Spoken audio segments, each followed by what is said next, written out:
her and have her to turn them off if you can. All right, Miss Jessica, we're gonna go ahead and get started. I don't want to hold you up all night. How you doing tonight? Once again, you doing How are good? you? Okay, now I'm doing good. I did sit down, I watched your entire 11 part series multiple times because I wanted to make sure I grabbed as many details as I could possibly pull from what you did.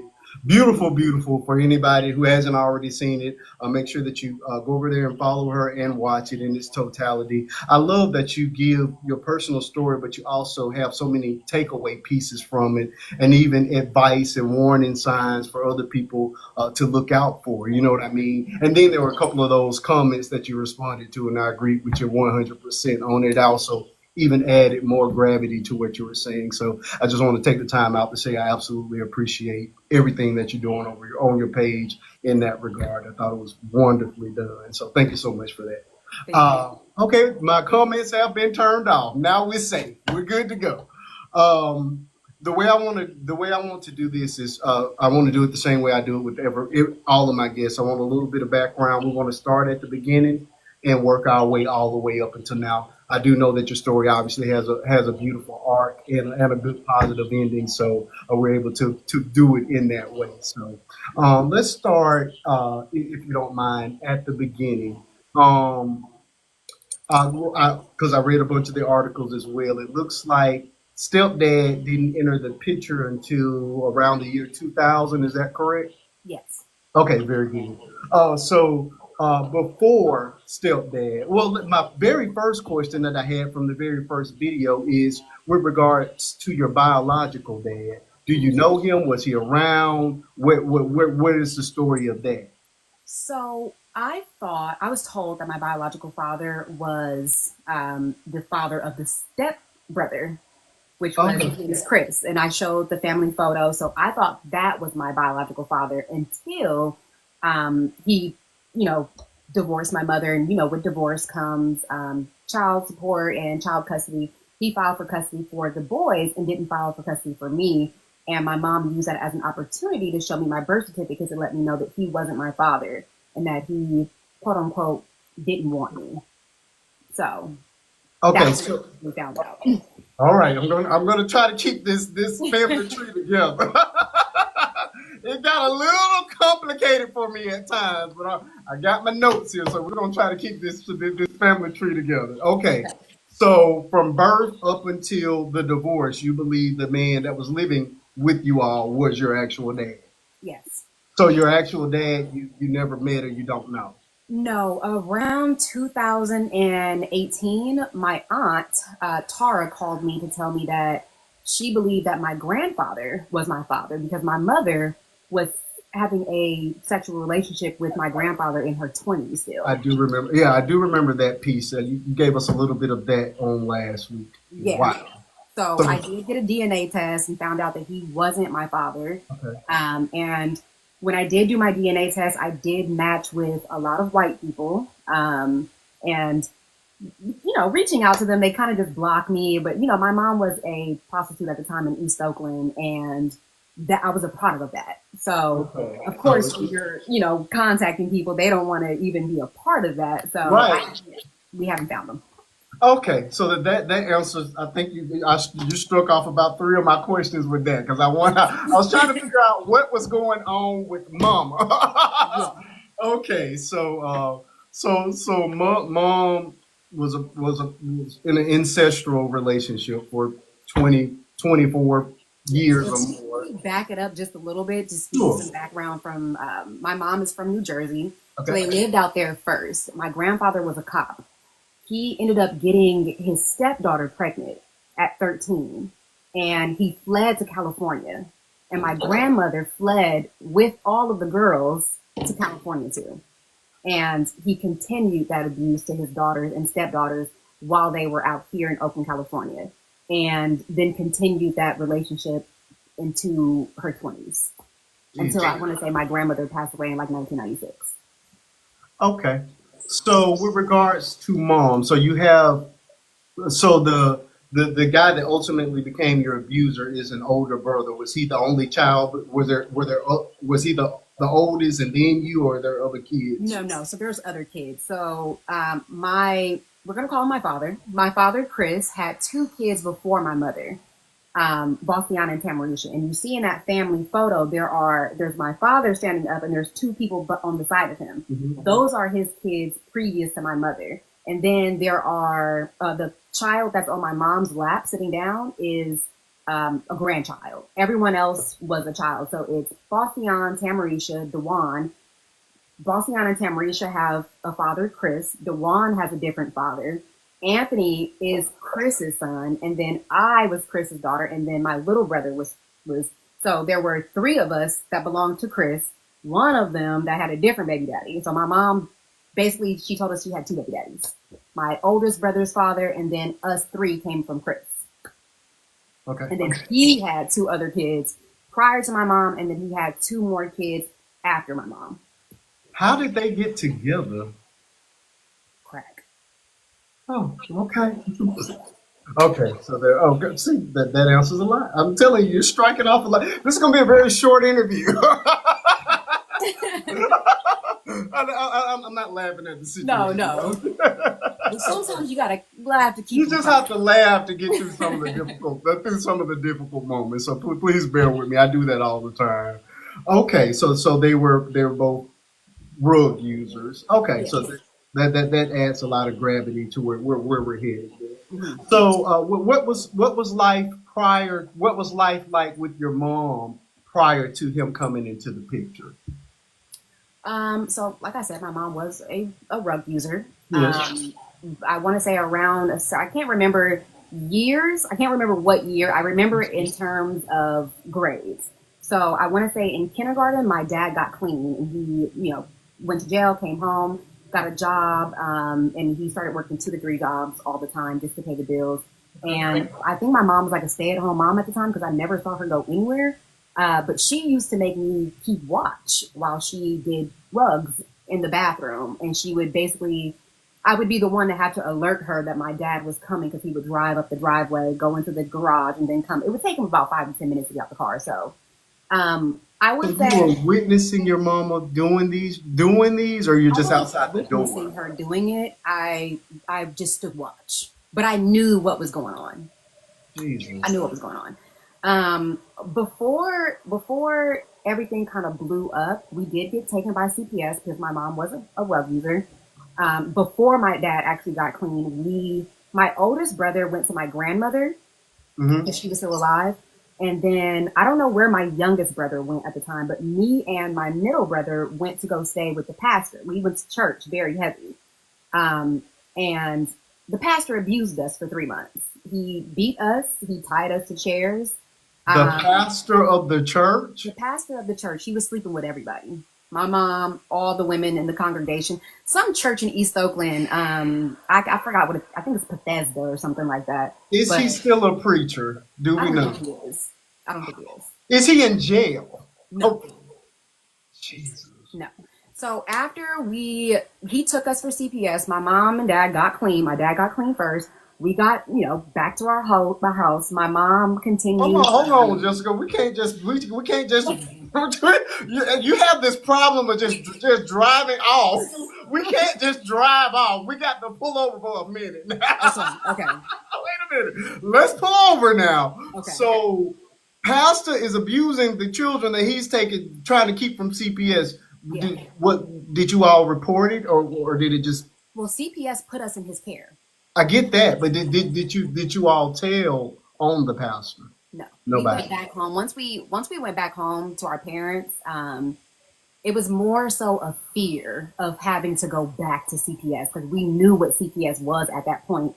Okay. And I mentioned that because it basically put a fear in us for the rest of our lives to not say anything. Whatever happens in this house stays in this household because we were more afraid of not the devil that we knew, but the devil that we didn't know. Understood. And so I only mentioned that CPS case to lay the groundwork for Where why we're he headed. stayed in our household. Okay. So But life was good. I will say this: my mom and dad made a lot of money. They were well off. We didn't want for anything. We had a nice house. We were renting from my grandfather at that time.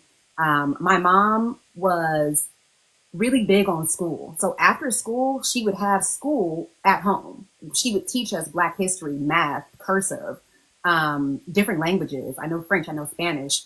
Oh, My wow. mom basically, it's funny because she dropped the ball on a lot of things. Mhm. But when it came to our education, she wanted us articulate, she wanted us smart, she wanted us to be able to navigate the world and not just what the people were telling us, but we had to go do our own research. We had to go dig deeper. And she taught us how to do those things, which is probably why I have an interest in a lot of things now. So although life was a little rocky because they were on rugs, we had fun with each other. We had siblings. We had outside, back in like the 90s, early 2000s, it was a different time for kids. Yeah. So I would say that I had a cool childhood. I went to school every day. I had friends. My mom bought me skates. There wasn't a lot of abuse going on in the home. Like she used to beat the shit. I mean, she used to whoop us a lot. Yeah.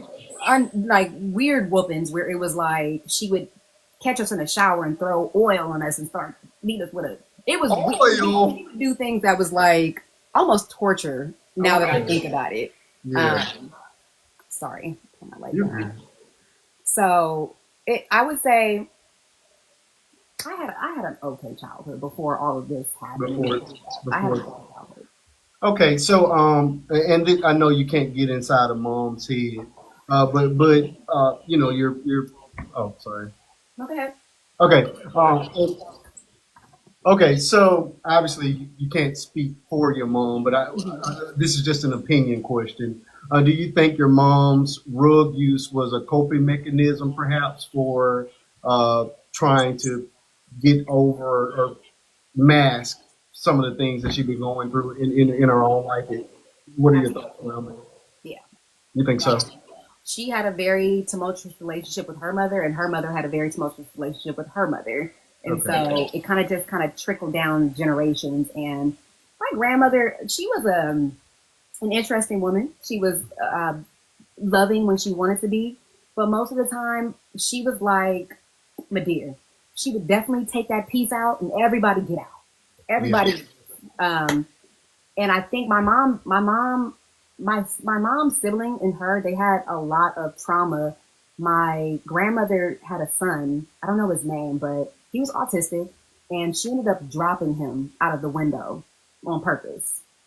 And I know for a fact that it affected my aunt, who is the oldest out of the siblings, because she has dementia now, and she always brings that up. Did he survive the fall? He didn't. I want to say he was about 3 or 4 when she did that to him. She never went to Jesus. jail for it. Never went to jail for it. Yeah. Which I'm not going to say karma spins the block on people in my family, but my grandmother was hit by a semi truck. That's how she Yeah. passed away. Yeah. And my mother was hit by a motorcycle. Yeah. So I understand. Hey, I'm not celebrating, but I understand.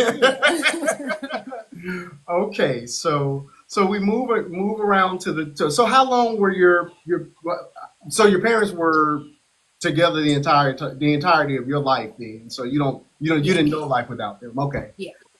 So at what point did your stepbrother move into the household? Had to be around the 2000 mark there, right? Yeah, I want to, and mind you, I did this in court too. I can never remember the years or my Sure. age, but I remember things by grade. So I do remember that I was in the second grade when he came to live with us.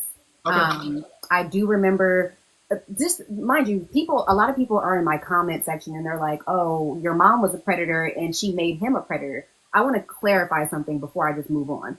Sure. The reason he went to juvenile detention in the first place, because my dad went to go pick him up from juvenile detention and he came to live with us. That's when we met him. But before he went to juvenile detention, he was SAing his siblings at home. So he was living in San Francisco and his mother has 13 kids. So Jesus. he was doing that to his younger siblings and his mother kicked him out. He went to go stay with my father's grandmother in LA and he ended up SAing his grandmother. And that is why he went to go to juvenile detention. When he got out, my father went to go pick him up and brought him to our household. Wow. And Which he was well aware of him of his actions, or that I'm he not was. sure if he was aware of the actions. Yeah, I'm not sure if he was aware of the actions. Okay. I mean, I never really had sat down and really had that conversation with him before. That's fair.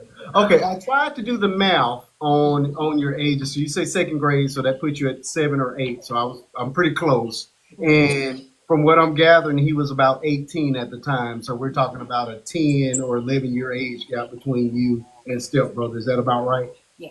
Told you I've been working.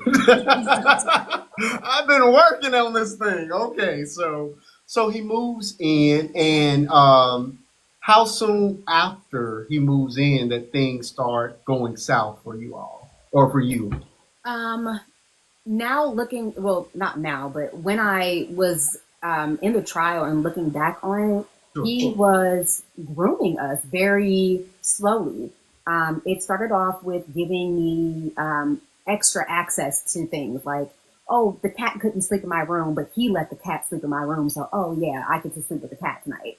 Or it would be, extra snacks, or the way he would tickle me, or my father was very strict. When he got off rugs, he was very like matter of fact. Okay. Homework at this time, come in the house, eat, do homework, go to sleep at this time. We had to be in bed by 8 o'clock every night. My dad was very strict.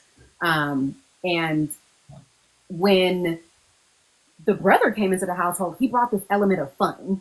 He brought this Gotcha. element of, oh, you don't have to listen to the strict rules. We can go have fun. We can go outside. We can go do this. We can break rules. Uh huh. He made us feel comfortable. Each and every child felt comfortable, felt like they had a friendship with him or something like that, because we all felt like we were brothers and sisters. Right. Not long after he moved in did the abuse start. I want to say by the first month, he had exposed himself to my brothers. Oh wow.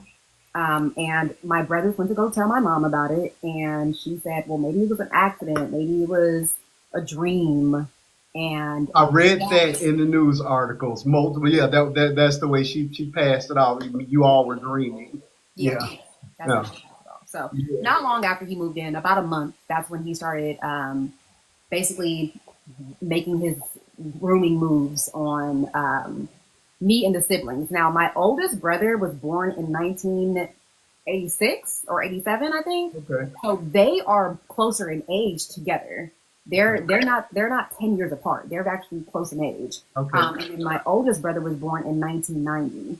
Mm-hmm. So those two, they were like, "No, you're my brother. I'm not gonna I'm not gonna call you dad." Like they already had this kind of thing where you can't tell us what to do, or kind of thing, because they were already old enough. Me and my little brother, we were kind of just like, we were young and we were impressionable, and we were just like, oh, he's our friend and he's cool.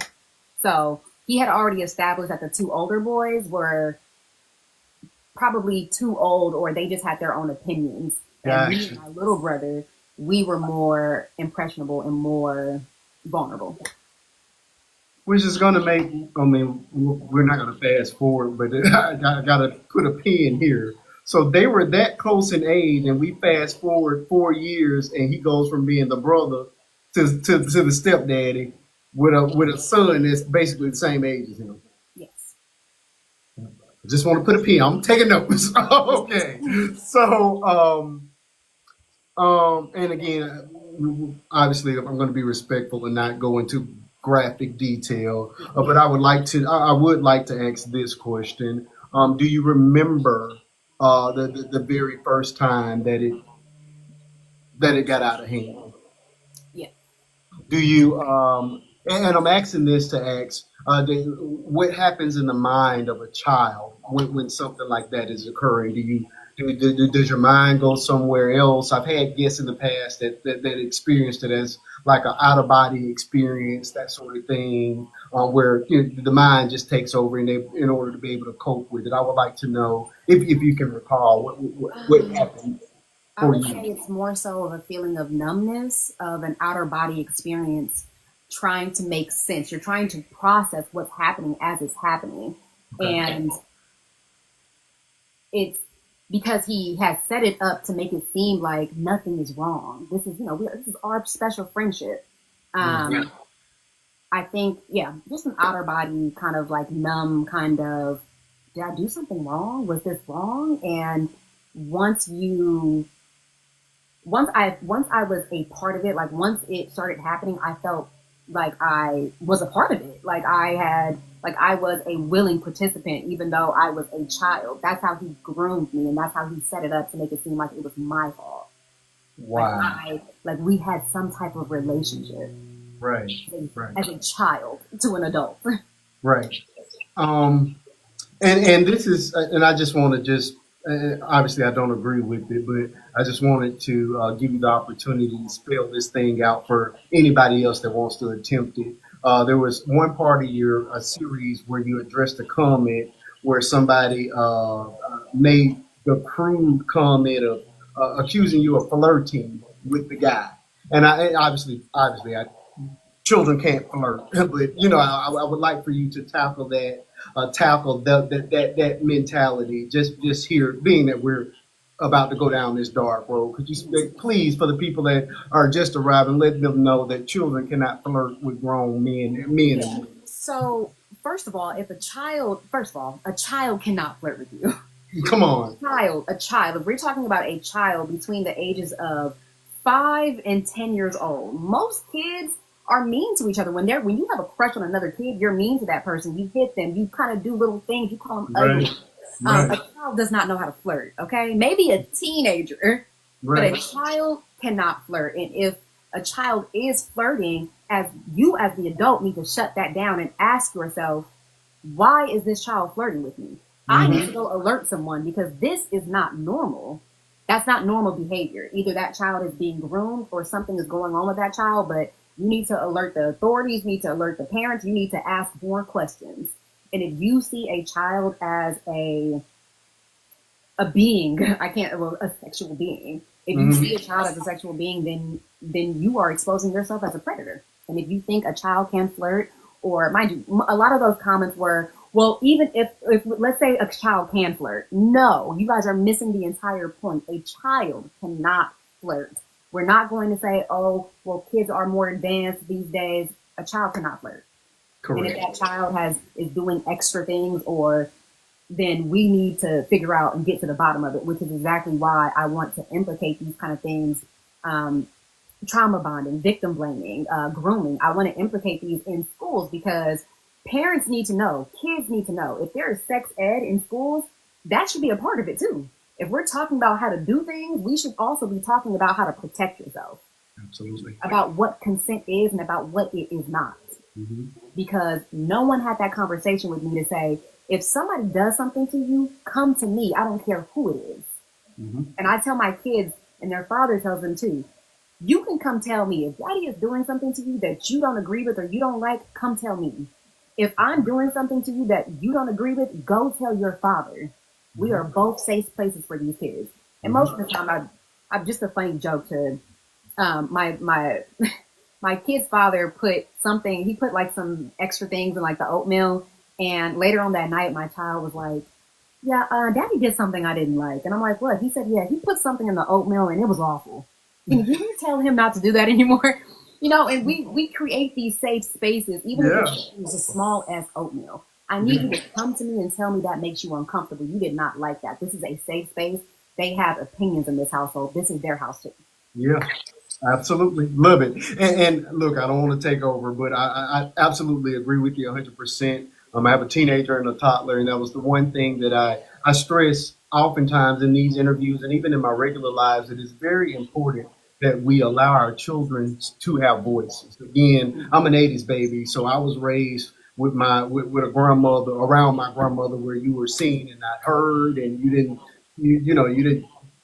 get in grown people's business. You walked out the room, all of that kind of stuff. You know what I mean? And there's a time and a place for that, but oftentimes it robbed children of their voices, so that when it came time for us to report or for us to say something, we were deathly afraid to do so. And that's what contributed to a lot of things happening, not necessarily to me, but to other people, where, because we're trying to be respectful. We're also having things happen. So it's just vital. Again, I teach my children, yeah, you can talk to me about anything, but watch your tone. You know what I mean? It's just a matter of respect. You can say anything to me, but you gotta make sure that you're speaking to me as your parent, and I'm not one of your little friends. And me and my kids, me and my daughter especially. My son is just 3, so he doesn't care. But Oh, my my 5-year-old, I have to tell him sometimes you have to watch your tone because he'll be like, you know what? And he just gets so angry. And I have yeah, to tell him you have to learn to work through that. yeah, We're gonna have to learn to work through that. yeah. All right, so let's get back to you now. So after this first encounter, I'll just call it that. Did you speak up, or did you not tell anybody at all after the first time it occurred? I didn't say anything. I was scared. I was so scared to even how I didn't even know how to articulate that. Sure. And then like before, because he exposed himself to my brothers and they said something to my mom and that was thrown under the rug. So I know if I said something, it's going to be thrown under the rug. So I Okay. never said anything. And I think what got me was a few times where I had saw her walk past the room or standing there and it just like as a child and as a teenager. And I figured, I said, oh, she knows. So she walked past the room while this stuff was occurring. We're gonna get some mama. We're gonna get some mama. We're definitely gonna spend some time on mama. Okay. So this just basically went unreported the entire time, Yeah. pretty much. Okay. Um. Now, and again, correct me if I'm wrong. From what I read, this was like a daily occurrence. Is there truth to that? Yeah. Okay. So he Again, worked I won't get at a into law the. firm. I think he was like the office manager slash paralegal for a law firm. And he would, of course, law firms open at 8:30, 9 o'clock. So this would happen every morning between 6 a.m. and 7 a.m.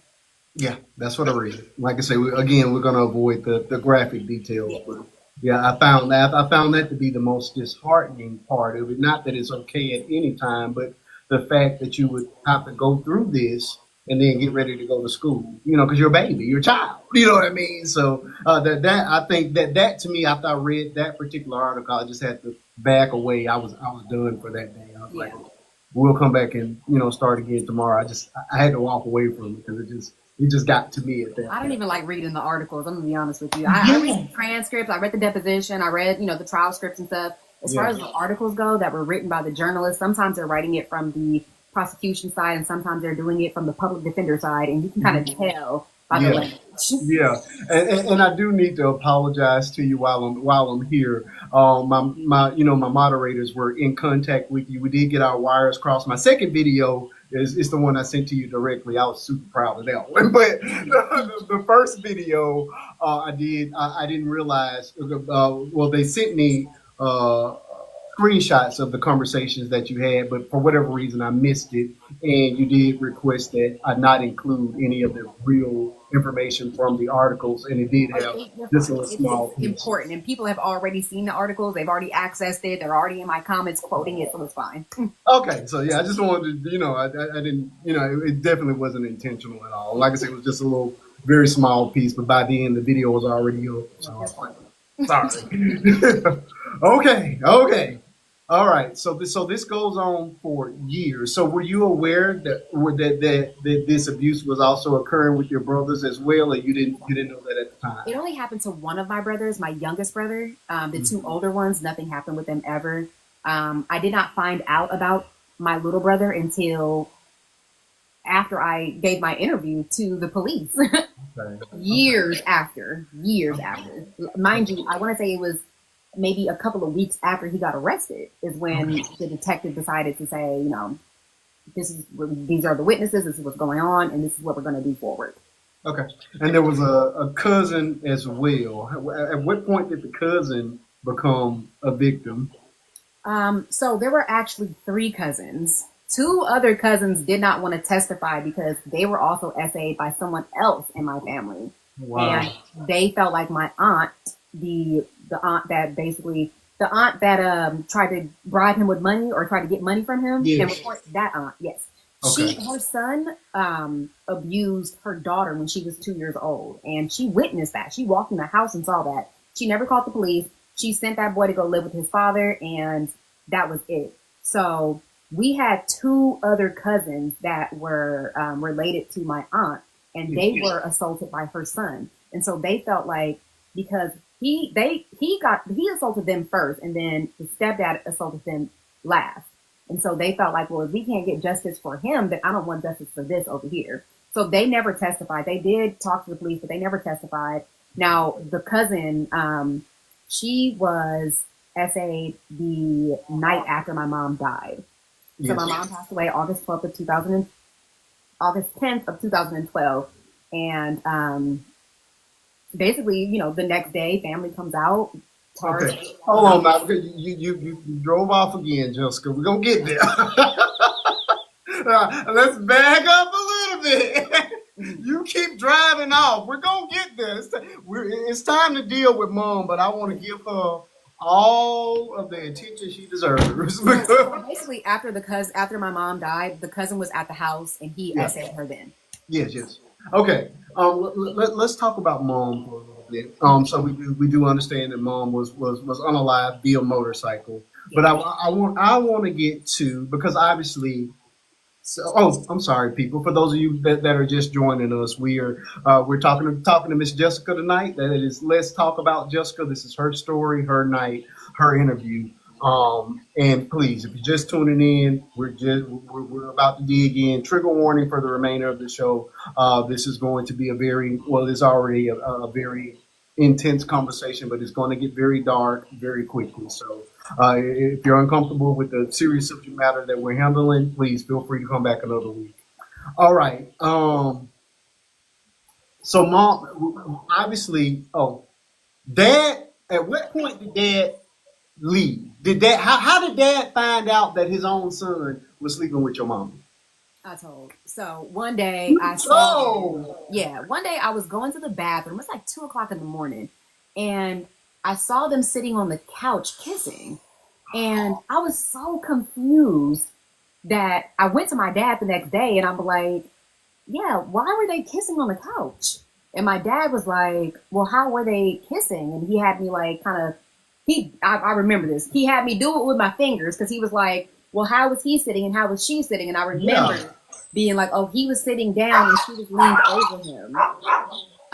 And yeah, that's how my dad found out. And then he confronted her and she said, yeah, this is what's going on. He said, let's work through this marriage.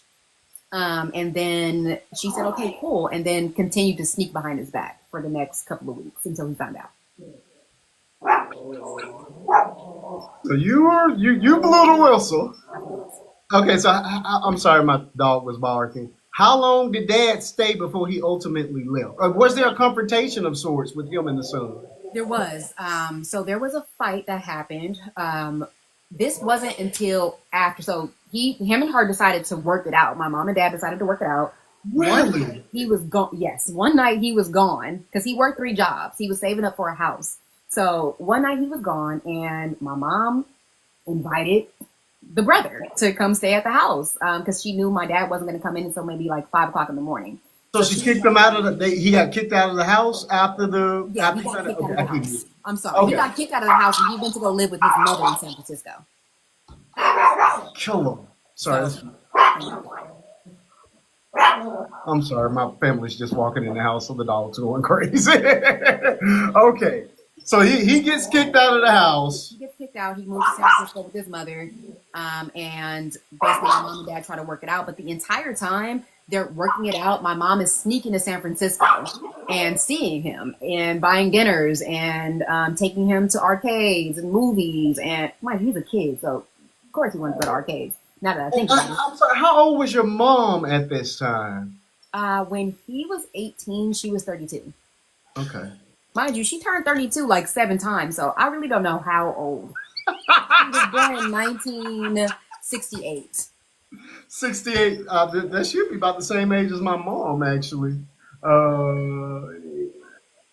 Yeah, that's about right. So yeah, my mom is 15 years older than me. So yeah, your mom would be 50, 55, 56, somewhere along in there now. So 2000, yeah, that's about right. Okay. Um, Still much too old to be messing with somebody 18. Yeah. That, So the that's, fight though, the yeah, fight happened when my dad showed up at home early. He came home at like 11 o'clock at night, and he the brother tried to run out the back door, and my dad caught him. They got into a big altercation. My two oldest brothers were crying, and they were just like, "Leave him alone!" Like, we were kids, and we liked him, and it was kind of just like strict versus fun kind of thing. So we were just like, "Stop fighting him!" We were in. We were trying to protect him. Like dad, he was messing them up. right. I think that messed my dad's head up really bad, and he ended up packing some of his stuff and leaving. Then he came back like a few days later and got the rest of his stuff, and I didn't see him for years after that. Wow. Okay, so he did at least attempt to work it out with the wife, which would have been a no for me. Okay, so how long was it before they finally called it quits for good and the divorce was filed? Do you Well, know? he filed for divorce not long after he left. Like she got papers in the mail in like a couple of weeks. He was Okay. ready. He was ready, and then I want to say they ended up agreeing on $3,000 for child support Okay. because my dad was a provider. He provided for all four kids, no matter if all four of us was his or not. So That's he awesome. gave her $3,000 a month on top of the fact that she was on welfare. So she was getting cash and food stamps for all of us. She wasn't working, and he was still giving her this money. She was, I know, I kid you not, she was spending all this money on this man. $3,000 a month. We didn't have clothes. We barely had food. We were eating TV dinner, Salisbury steak. Salisbury steak was good back then, but we I were eating remember. those kind of things. Like we were eating TV dinners, and now that I think about it, you're going out buying like steak and lobster dinners with him. You're buying trench coats, leather trench coats and stuff, like your Blade walking down the street of San Francisco. Right, right, She was buying hotels to stay with him in San Francisco when, mind you, she didn't have a car, so she would catch the BART out there. BART stops running at a certain time, and she'd be stranded out there with us. So we'd go stay at some seedy hotel or something because she has us in San Francisco running around with this man at 1, 2 o'clock in the morning. So, what was your relationship with dad, or we'll just call him your dad? Was he? We know him to be a provider. Yeah, Was he unaware? Well, obviously, he had to be unaware of the situation as well. yeah, Then I'm assuming. yeah. What? He didn't know anything.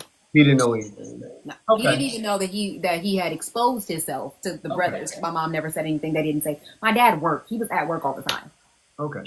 Okay. I got you. I got you. Okay. So they divorce, and then according to my math, am I stalled? Look like I'm breaking up a little bit. Am I okay? Mhm. Okay. According to my math, it was four. It was about 4 years between him coming in and him marrying your mom. He was Yeah. 20, 22 at the time. Hmm. That's about right. Okay. So how do we make the transition from brother to stepdaddy? So as soon as my dad left the house and took all his stuff, he immediately moved into the bedroom with my mom. Um, they This is what happened. She used the opportunity to tell me that he wasn't my father because she wanted to present me with adoption papers because the stepbrother wanted to adopt me. So he was supposed to be my A adoptive father. 22-year-old. Yeah, him and my mom were like, "What do you think about him adopting you?" And at the time, I was like, "All right, yeah, cool, fine." Like at that time, I was so confused because you just told me this man is not my father, who I've been calling father for years since I was born, and now he's not my father, and now you're okay. At that point, I really didn't even know what to do or what to say. But if this is what you want to do, then yeah, okay. But he never adopted me. Okay. Okay. But it was just So the games that she had played and the manipulation. sure. So from what I'm reading, you all were actually instructed to call him dad. Is there any truth to that? Yeah.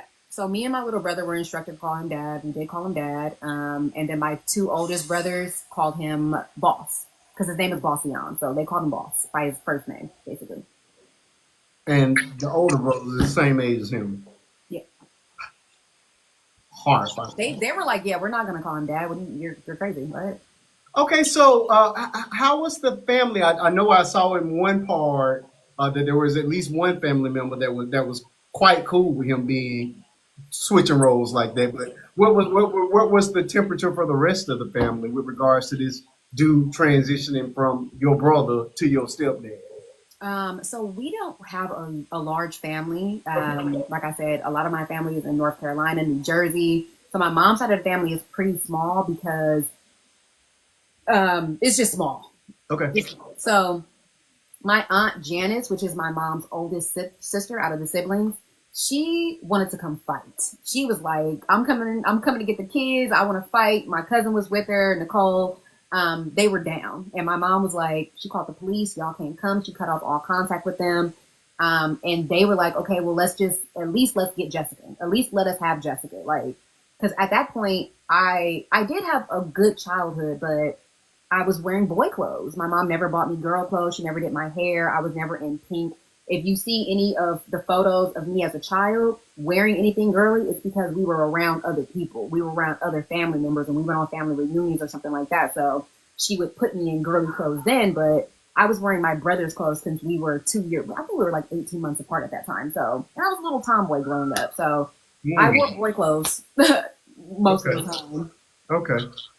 Um. Okay. As you got older, do you think that was intentional, especially knowing the fact that you eventually became, in her mind, competition? I think it was intentional. Yeah, she did a lot of things very intentional. When I was in the eighth grade, going to the ninth grade, she let me go to my grandfather's house. Mind you, I told you what my grandfather was, and she Yes. sent me there for the entire summer. Mind you, nothing has ever happened with my grandfather. Um, I didn't even know those things until I became an adult and I started digging into the family history and asking questions. Wow. But she sent me out there with my grandfather and I had a blast. He never touched me. He never did anything inappropriate to me. He never even opened the door when I was sleeping. Wow. He taught me how to drive. He taught me how to change brakes. He taught me how to change my oil. He taught me a lot of things. He taught me how to break bread, and he was from the down south, so he taught me how to cook. He taught me how to season. He taught me a lot. I value that man. I didn't know the grandfather I had was not the father that they had. Wow. And I notice a lot of people saying that on TikTok sometimes, like, oh, my mother was a terrible mother to me, but she was a wonderful grandparent to my kids, and she goes above and beyond. That's what my grandfather was to me. He was never, he never did any of that. He was an old man. Yeah. But I remember Okay, but knowing that, so many times, and she would be like, "Did anything happen? Did your grandfather touch you?" And I'd be like, "Why are you asking me these weird questions about him like that? No, he never did that." And then now looking back on it, she was just trying. I honestly feel like she was offering me up to him. horrible. That's how I feel because she didn't just send me out there for one summer. It was multiple summers. And every single time I would come back, it would be, did he do anything? Are you sure? You can tell me. And I'd just be like, you're weird. Like, no, grandpa? Jesus. Okay. So we transitioned to him being the father and the predator. And like I said, I think what is always most hurting in this story is the fact that mom knew and did nothing about it. And then at some point started treating you as the competition. Was it just a feeling that you got, or did she ever utter any words to let you know that she felt that way about you? She would call me fast. She would tell me to change my clothes because I was trying to flirt with her man. Like she would say little things and do little things that made me feel like Oh, less valued. Like I was doing something. I can't help how I'm shaped. I can't help the way I'm growing in. Mind you, all the women in my family have like size H boobs. Like I was fortunate to have, C, B. right. All the women in our family are very voluptuous, beautiful women. I was really the only one that was kind of somewhere in between. And Like, I don't know if it was because I was lighter than my mom. I don't know if it was because how my hair texture was, but she would just do little things and say little things about my skin color, about my hair. She would put perms in it. She would burn my scalp to, like, you know, she Mhm. would do things or not do my hair. You know, Yeah. I think it was just, when I was smaller, it was cute. And when I started to get older, I think it was more of a competition. I was her only daughter, and the way she loved me was not the way that she loved those boys. Okay. Okay. So jealousy. And yeah, yeah, I can see that. Yeah, especially considering where she came from, and then the fact, like I say, she wasn't protected at all. But I find it disheartening that you, as a mother, have gone through these things, and then you allow it to be perpetrated on your own child as well, or on your children as well. I just that part I can't really wrap my head around. Okay. Okay. Do you remember? Because we do know that this went on for like a 9 year period. Mhm. Do you remember the last incident of it? I was Or in my no, let me senior. ask this: Did you, because you did say that Mhm. you just went numb, so at no point did you feel the need to fight back, or did you feel did you ever feel the need to fight back, or was it just you were so No, I didn't feel the need to fight back. I would do little things like sleep with extra covers, sleep closer to the wall. You know how you have a bed on the wall? I would sleep closer to the wall because I felt like if I wore these pajamas, if I put this cover around me, if I tucked myself in a little bit more, he wouldn't touch me. He wouldn't have access to me. So I would do little things like that, and it wouldn't work. yeah? So would you do these things just when mom was gone, or would mom actually be home as well with this stuff going on? So it was, sometimes she was home, she would sleep in the room. Other times, she would go, like, sometimes she would have a job every now and again, like around the holiday times or whatever. So she would go to work in the morning time. And what he would do is he would basically tell me to go into the backyard and stand there for whenever, however long, till he came and got me. And then he would take me back into the house, and then he would basically write me a note for school and then take me to school and then let them know that I'm late. And I want to say during the trial, they pulled about a hundred slips from the school with Jesus, him writing me out. horrible. Um, so how did that affect your confidence or self esteem or anything like that? Especially in the earlier years of it, did it rock you at all? Did you confide in any of your friends, or you sat in silence completely the entire time? I sat in silence. I'm the kind of person, I'll go into a classroom. I like to observe things. I'll sit in the back of the classroom and I'll be very quiet and I will do the work and get out. There was one teacher, my ninth grade year, his name was Mr. Lobb, and my math teacher, and I would write poetry in my math book, and he would grade me off of that. Like, he would also grade my math stuff, but he knew that something else was going on. Like, clearly something else is distracting me or going on. I'm not paying attention. Sometimes I'm not in class. Sometimes I'm cutting class, but I'm just sitting in the bathroom in silence with myself. Or I would often have lunch by myself in the library or just in a teacher's classroom because I wasn't a very popular kid. I wasn't like, no one super bullied me, just normal peer to peer interactions, Sure. shoes, your hair is not done, things like that. Yeah. Yeah. Okay. Okay. So the last incidents of this, do you remember? Remember the last time it occurred? Yes, I was in my senior year, and I can't remember if it was before my birthday or after my birthday because I turned 18 while I was in school. Okay. Um, and I remember he came in my room. It was about 2 o'clock in the morning, and I said enough. I said enough is enough. I'm not doing this no more. And my mom came into the room and she told me to pack my stuff. We got into a fight. She ran. She was chasing me around the house with a butcher knife, and I left. She kicked me out that night. I left with the clothes on my back, and that's all I had. She wouldn't allow me to come back to the house to get my book. She wouldn't allow me to get my backpack, any clothes, any shoes, any undergarments. I was homeless at school for about 2 weeks. and nobody really knew about it. I was in the drama club after school, and they had this. There's a stage, and there was also like an understage. And so I would, after I was out, I would sneak understage because they had like couches down there, and it was warm, and I would basically sleep down there. And then when the janitor would open up the school in the morning time, he usually came around like 6 or 7 o'clock in the morning. Mind you, one of my friends, her mom was dating the janitor. So I knew exactly when that man was going to be there because he was dropping his stepdaughter off at school. So I would sleep at school for about 2 weeks until one of my friends, her name is Ronnie, she noticed that I was wearing the same clothes. Yes. And she took me to her house, and she snuck me inside her grandmother's house because she wasn't supposed to have no company. She let me sleep in the closet for like 2 or 3 days until her grandmother came in the room and she said, "Jessica, I know you in there. Come on out." And she made me put on some pajamas. She made me get in the bed, and she said I could stay there as long as I wanted to. The parents ended up meeting up with each other, and decided that I was going to go stay with another one of our friends because it was a group of 5 girls. And her mom, she didn't have any men in the house. She had a daughter and 2 sons, and she was just like, you can come stay with us. Now, I tell people that that was my friend, but really, I was dating that girl. That was my girlfriend. We were in a school relationship kind of thing. Jessica, you see, you pressed the gas again. We're gonna get there.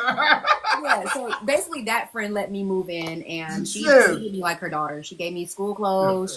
She called my mom. Now this part, I got all this from the 11 part series, so I know where you're heading here, but we're not there yet, Jessica.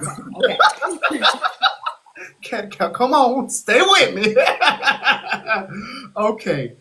Because you lost me when mom kicked you out. What was mom's reason for kicking you out? I was being disobedient. That was her rationale for throwing her child out in the streets. Yeah. Not a fan of it. Okay. All right.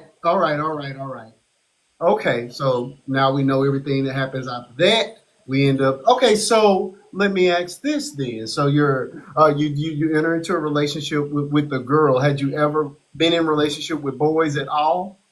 I did. I had little small relationships. I dated a boy named Mike Jones in like 10th grade. He was really nice. He was more so like a protector. And I want to say he ended up going to jail. He ended up having like a fight with the boy at the school. He put him in a coma. He went to jail, and before that boy got bail, I broke up with him because I was just like, I don't know how to navigate jail, sir. You're not my type no more, jail. So that relationship ended. Okay. So and now this is just off topic. Do you think your attraction to girls was that a genuine attraction, or was it just you felt safer with girls? It was a genuine attraction. I I like what I like when I like it. That's what I tell people. I like what I like when I like it. So you consider yourself pan? Is that the term? No, Not pan? because right now in this day and age of my life, I would never date a female again. Periods syncing up and hair all over it. I like to look at the female anatomy, and I like to appreciate women. After that, I never dated a woman. I dated her for maybe 5 years. Okay. Not for me. Okay, look, like I said, that's off topic, but I like to ask the question only because I'm always looking for a root, and oftentimes, more times than not, when I see it as it's oftentimes attached to some form of trauma. So that was the only reason for asking the question, to see would your answer be any different. So okay, cool. All right, so mom kicks you out, and she doesn't come and look for you or anything. She just leaves you out in the streets. Yeah. Oh, okay. So when do you see your mom again?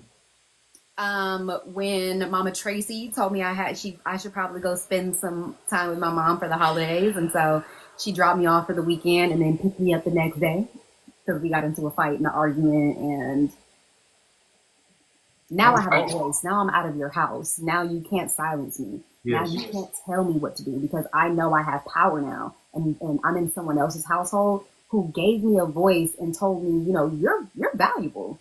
act like it. Right. Okay. So this is a weird question, but on my list, I'm pretty sure your stepdaddy was not the most careful of people. Were there ever any instances of not necessarily with you, but anybody he was bothering, where there were pregnancy scares or other children or anything like that? No. He was very careful in that way. My mom had her tube side after my brother in 1995, and she was trying to. They were in the process of saving up money to get her tubes untied because she wanted to have a baby. Whatever, Yeah, baby. no pregnancy scares or anything like that. Okay. Now, there was one incident. Remember, I told you in 10th grade, I dated a boy named Mike Jones. My stepdad had befriended him. I'm not sure why. It did make me uncomfortable that, of course, I told my mom I have a boyfriend, and I'm not a dishonest person. Of course, he's walking me home. I told her. I let everybody know. Plus, my brother went to the school, so he was gonna snitch at some point. Um, but my stepdad had befriended the boyfriend, and that made me uncomfortable. It made me not like the boyfriend as much. And they were so cool. They used to do music together. They would do beats in the room together. Like they were friends, right? They were friends. And my boyfriend at the time, confided in my stepdad that he was cheating on me with a girl named Ashley. And my boyfriend at the time gave my stepdad this girl's social media so that he could meet her. And I didn't find out about this until I was pregnant in 2018 with my first child. And she was contacting me. The girl, Ashley, was contacting me on Facebook. I have all the messages. Okay. This girl was crazy, and she was basically like, you're just upset because I slept with your stepdad. And I'm like, he's a pedophile. And I sent her the charges because at that point he had already been put in jail. I'm like, yeah, he's a pedophile. You are a victim. Like you're my age. If you did this with him that many years ago, you're a victim. Right. I think she was off her rocker or something like that because I ended up having to block that woman. Okay. I did give her number and her social media to the DA to let them know, like, hey, this is what happened to her when she was a child, but nothing ever came about from that. Okay. All right. I'm trying to make sure that I'm not missing any. I'm only looking down to make sure I'm hitting all my notes. Oh, this is something that I gathered from your living part series. You mentioned a unaliving note in one part of your series, and you didn't go do a whole lot of detail to it. So I'm wondering, did you ever attempt it, or was it just one of those contemplative things, or was it just a cry for help? What caused you to write that particular note? So that summer, going 8th grade, going to 9th grade, I spent the summer with my grandfather. My grandfather had a daughter. He had a daughter while my grandmother was still alive. He had relations with a woman who was 20 years old, and he produced a child out of that in 1993. Oh, you're talking about your grandfather? My grandfather had relations with a 20-year-old when he was probably in his 50s or something like that, maybe 60s. I'm not even sure. Oh, wow. Actually, he was born in 1924. So in 1924, she was born in 1993. So you do the math. I can't do the math, but Give me a second. You said 1924 to grandfather's what? still alive. He's still alive, by the way. 1924. Oh, he's 100. He's 100 then. Evil lives forever. I'm sorry. They gonna keep him and take him piece by piece. He was almost 70. Yeah. So Messing with a 20-year-old. yeah. So when He must have had was a money. child, Surely he had money. no, he worked as a security guard. How did he get a 20-year-old to mess with him? I'm not sure. Okay, I mean, I'm sorry. This, obviously, you don't have an answer for that. Yeah. Okay, continue, Jessica. We're ready. Go ahead. So around that summer, I'm giving you context of who was in that household. So Sure. his daughter is a year younger than me. So this Sure. was 8th grade going to 9th grade. She was in the household, my grandfather was assaulting that woman, that child. He was assaulting that child. She didn't end up telling me until a few years ago she's confirmed that was happening in the household. So he used to watch videos, Child. inappropriate videos with her. And It was one summer where she was like buying things on the TV, like pay-per-view or something, and he Mm-hmm. thought it was me buying it. And I'm like, no, why would I do that? What the heck? And so he was basically called my mom and was talking to my mom about it, like, hey, I think it was her or I think it was my daughter. I'm not sure, but we're going to question both of them. Mm-hmm. And at that moment, at that time, I just felt like, why am I being blamed for something I didn't do? Like, I was out for a summer having a great time, braiding people's hair, making money for school. Like, I was doing things, and that is the incident because my mom was like, if I find out that it was you, I'm gonna unalive you. Okay. And I felt, because she's always said that, and I always thought it was true. And we were supposed to be going out to his house that weekend so that they could question us together. And when I got out there, it wasn't even like a conversation. She just started in my like she started pulling my hair out. My grandfather had to stop her because at that point I had a black eye, I had a busted lip, my hair, all of my hair was missing. She had pulled my hair out. Jesus. And he basically was just like, yeah, no, she's not going back to Oakland with you. She's gonna stay in Sacramento with me for the summer because you're doing too much. Like you're like this is wild. That was the only time my grandfather ever like really stood up for me and was really like, no, she handled me like I was another woman on the street. Mm-hmm. Wow. And that was the summer where I was just like, I don't want to be here anymore. And so school started not long after that, like a few days after that. And I had a few friends that I was really cool with. And my mom was like, we're going back to Sacramento to see your grandfather. And it was like I was in trouble or something like that. And I just felt like I'm going to take myself out.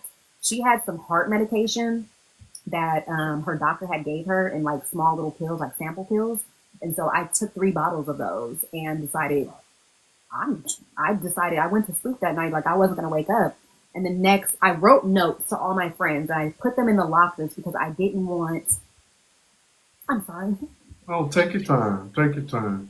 I didn't want to leave this world without certain people knowing that what was going, like what was my feeling towards them, or just to know that they were a true friend to me. I had a few friends that were like really good to me, and I just wanted them to know how good they were to me. And when I woke up the next day, I threw up everything. And then I came back to school on Monday, and a couple of my friends had asked me like what is this about? And I tried to like quickly snatch the letter and was like, oh no, like don't read it. It was just a joke or something like that. Right. One of my friends was like, that's not a joke. Like that's something serious. And me and that person, we're still friends to this day. Like me and Shatina, we're still good friends. I think she saw that moment and was just kind of just like I got your back, basically. So yeah, that was that. All right, Jessica, you go out to hold the tears because I start crying right along with you. I will cry right with you. So hey, well, my cries are a lot uglier than yours. It's snotty and real nasty. So you don't want to do it. You don't want me to do it. But yeah, take your time, friend. I appreciate it. You're safe. You're good. If you need to shed a few, you can. Please do. But just know, when I join in, it's gonna be a very ugly life. Okay. So we get past that. What was the turning point? What do you mean? Okay, so how did we know eventually mom is going to pass. So you say you were after you left the home, you never, I'm assuming you never went back. No, I graduated. I ended up moving to the East Coast. I didn't tell anybody I was living over there. I was over there for about 6 months before my mom contacted me on Facebook and was like, I heard you're living on the East Coast. And I'm like, yeah. And kind of just left it at that. I didn't really have a lot of communication with her when I did come back to the West Coast. I did make it a point to visit her. I would visit her and my brothers in the daytime when he was at work, just because. You would still visit with her. Yeah, I would still visit with her. She's still my mom, and I don't know. I just wanted to make sure she was okay and my brothers were okay. And so I would come over. Sometimes I would do her hair because I was the one who I always did her hair. She taught me how to wrap ponytails. She taught me how to glue tracks in. She taught me how to sew in. So I was the one always doing her hair. So I would come over, wash her hair, glue the tracks in, and I would go home. Um, Did I you would come over. did you ever question her motives, her actions, or why did she allow these things to happen to you? Did you never have any of those conversations with her, or we just pretended? Yeah. Wow. Okay. Okay. All right. So this went on for years, I assume. Then. Well, it didn't go on for years because I graduated in 2010 and she died in 2012. Oh, okay. Okay. Okay. So this was 2 years then. Okay. Shortly thereafter. Okay. So so you're living on the East Coast. Were you on the East Coast when she actually passed, or were you I back was in in Texas? Oakland when she passed. Okay. I was living in my own apartment. I was still living with Mama Tracy, the lady who took me in when in my senior year. I was still living with her. We had got like a 3 bedroom, and we were just kind of like all working and saving up money. What made And you come back? Oakland, I love my city, and at that point, I started working for the ACLU in San Francisco. It was a law firm, and I became a student researcher, and from there, I started working in the law firms from there. But I wanted to bring my knowledge, my education back to the city that I love, and I was always the plan to come back here and build something, build a business, build community. I love Oakland so much. I love its history, so I've always wanted to come back. So Okay. that's why I came back. The night that she passed away, my brother was supposed to take her to the grocery store, and instead he went to Fresno to go see his girlfriend, which is about 6 hours away from where we are. Okay. And that night she walked with her husband, my god brother, and my little brother. They walked to Pack and Save, which is about 4 to 5 blocks away from her house at nighttime, which I'm not even sure why she decided to do that at nighttime. She's usually like a daytime going to the store and going to the grocery store because it's a grocery store. Was she clean at this time? No, Okay, she was still using. Okay. I want to say just rewind. In 2010 is when I found out she was using it again. So she was clean from about third grade up until maybe like 11th grade. That's when I found out. Like my senior year is when I found out because I had a job. And my first check came, and I'm gonna go out buy a cell phone, and this dealer came to the door. He was my age. I want to say he's probably like 2 years older than me, and he was Wow. basically like, "Your mom owes me money. She owes me about $600." And I said, $600. Right. So I cashed my check. I gave him the full check because it was only for, I think my check was like $580 something dollars or something. Oh. I gave him my full check, and I begged him not to sell it to my mom anymore. After that, there were episodes where she would disappear for days, and I'd have to go find her. So I'd have to go walk between, mind you, we live in West Oakland where the crack epidemic, Black Panthers. So it's heavy over here, especially back then. And I would be walking, knocking on trailer doors, in back streets of homeless like encampments, being like, "Where's my mom? You know where Robin is." Yeah. Um, and when I moved out, I that wasn't my responsibility anymore. When she kicked me out, when I moved out, that wasn't my responsibility. And I noticed when I would come see her, you would see little things like she would pick her face or her eyebrows would be super super thin, and I'd be like, "What are you doing?" So there were little signs that you could tell. So she was a rug user, and she was also an alcoholic.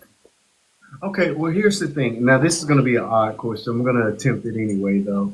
Uh, Her being clean and allowing these things to happen, did it make it worse or better for you? Does that make sense? Because for me, I would, and I only asked the question because my mom was never a drug user, but like I say, we talked last week, and I said, okay, she abandoned me and my sister when I was 16, right after my dad passed. It made it worse for me because I had no excuse to give her. Had she been a rug user or somebody, I would say, okay, it was the rules.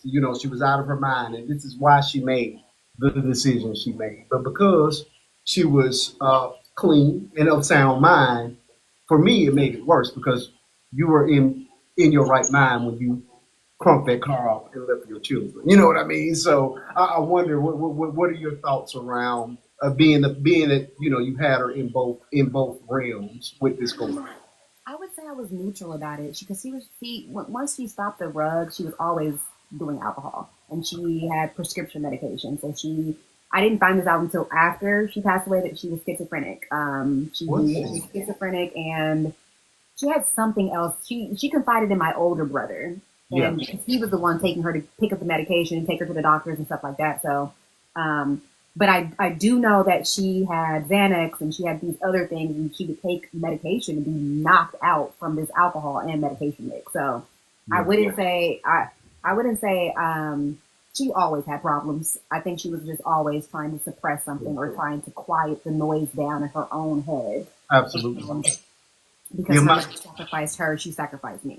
Absolutely. Now, when you speak of schizophrenics, I perked up a little bit because I lived with my grandmother for a little bit, me and my sister, and she was a paranoid schizophrenic. So I know full well the effects of that, and especially well, in her case, she was one of the ones that didn't like the medication at all because it would put her in a catatonic state, but when she didn't, it put her in a manic state. So you know what I mean? It was always trying to find a balance. Imagine the jealousy and then her accusing me of wanting her man plus schizophrenia. It Yeah, that's a toll.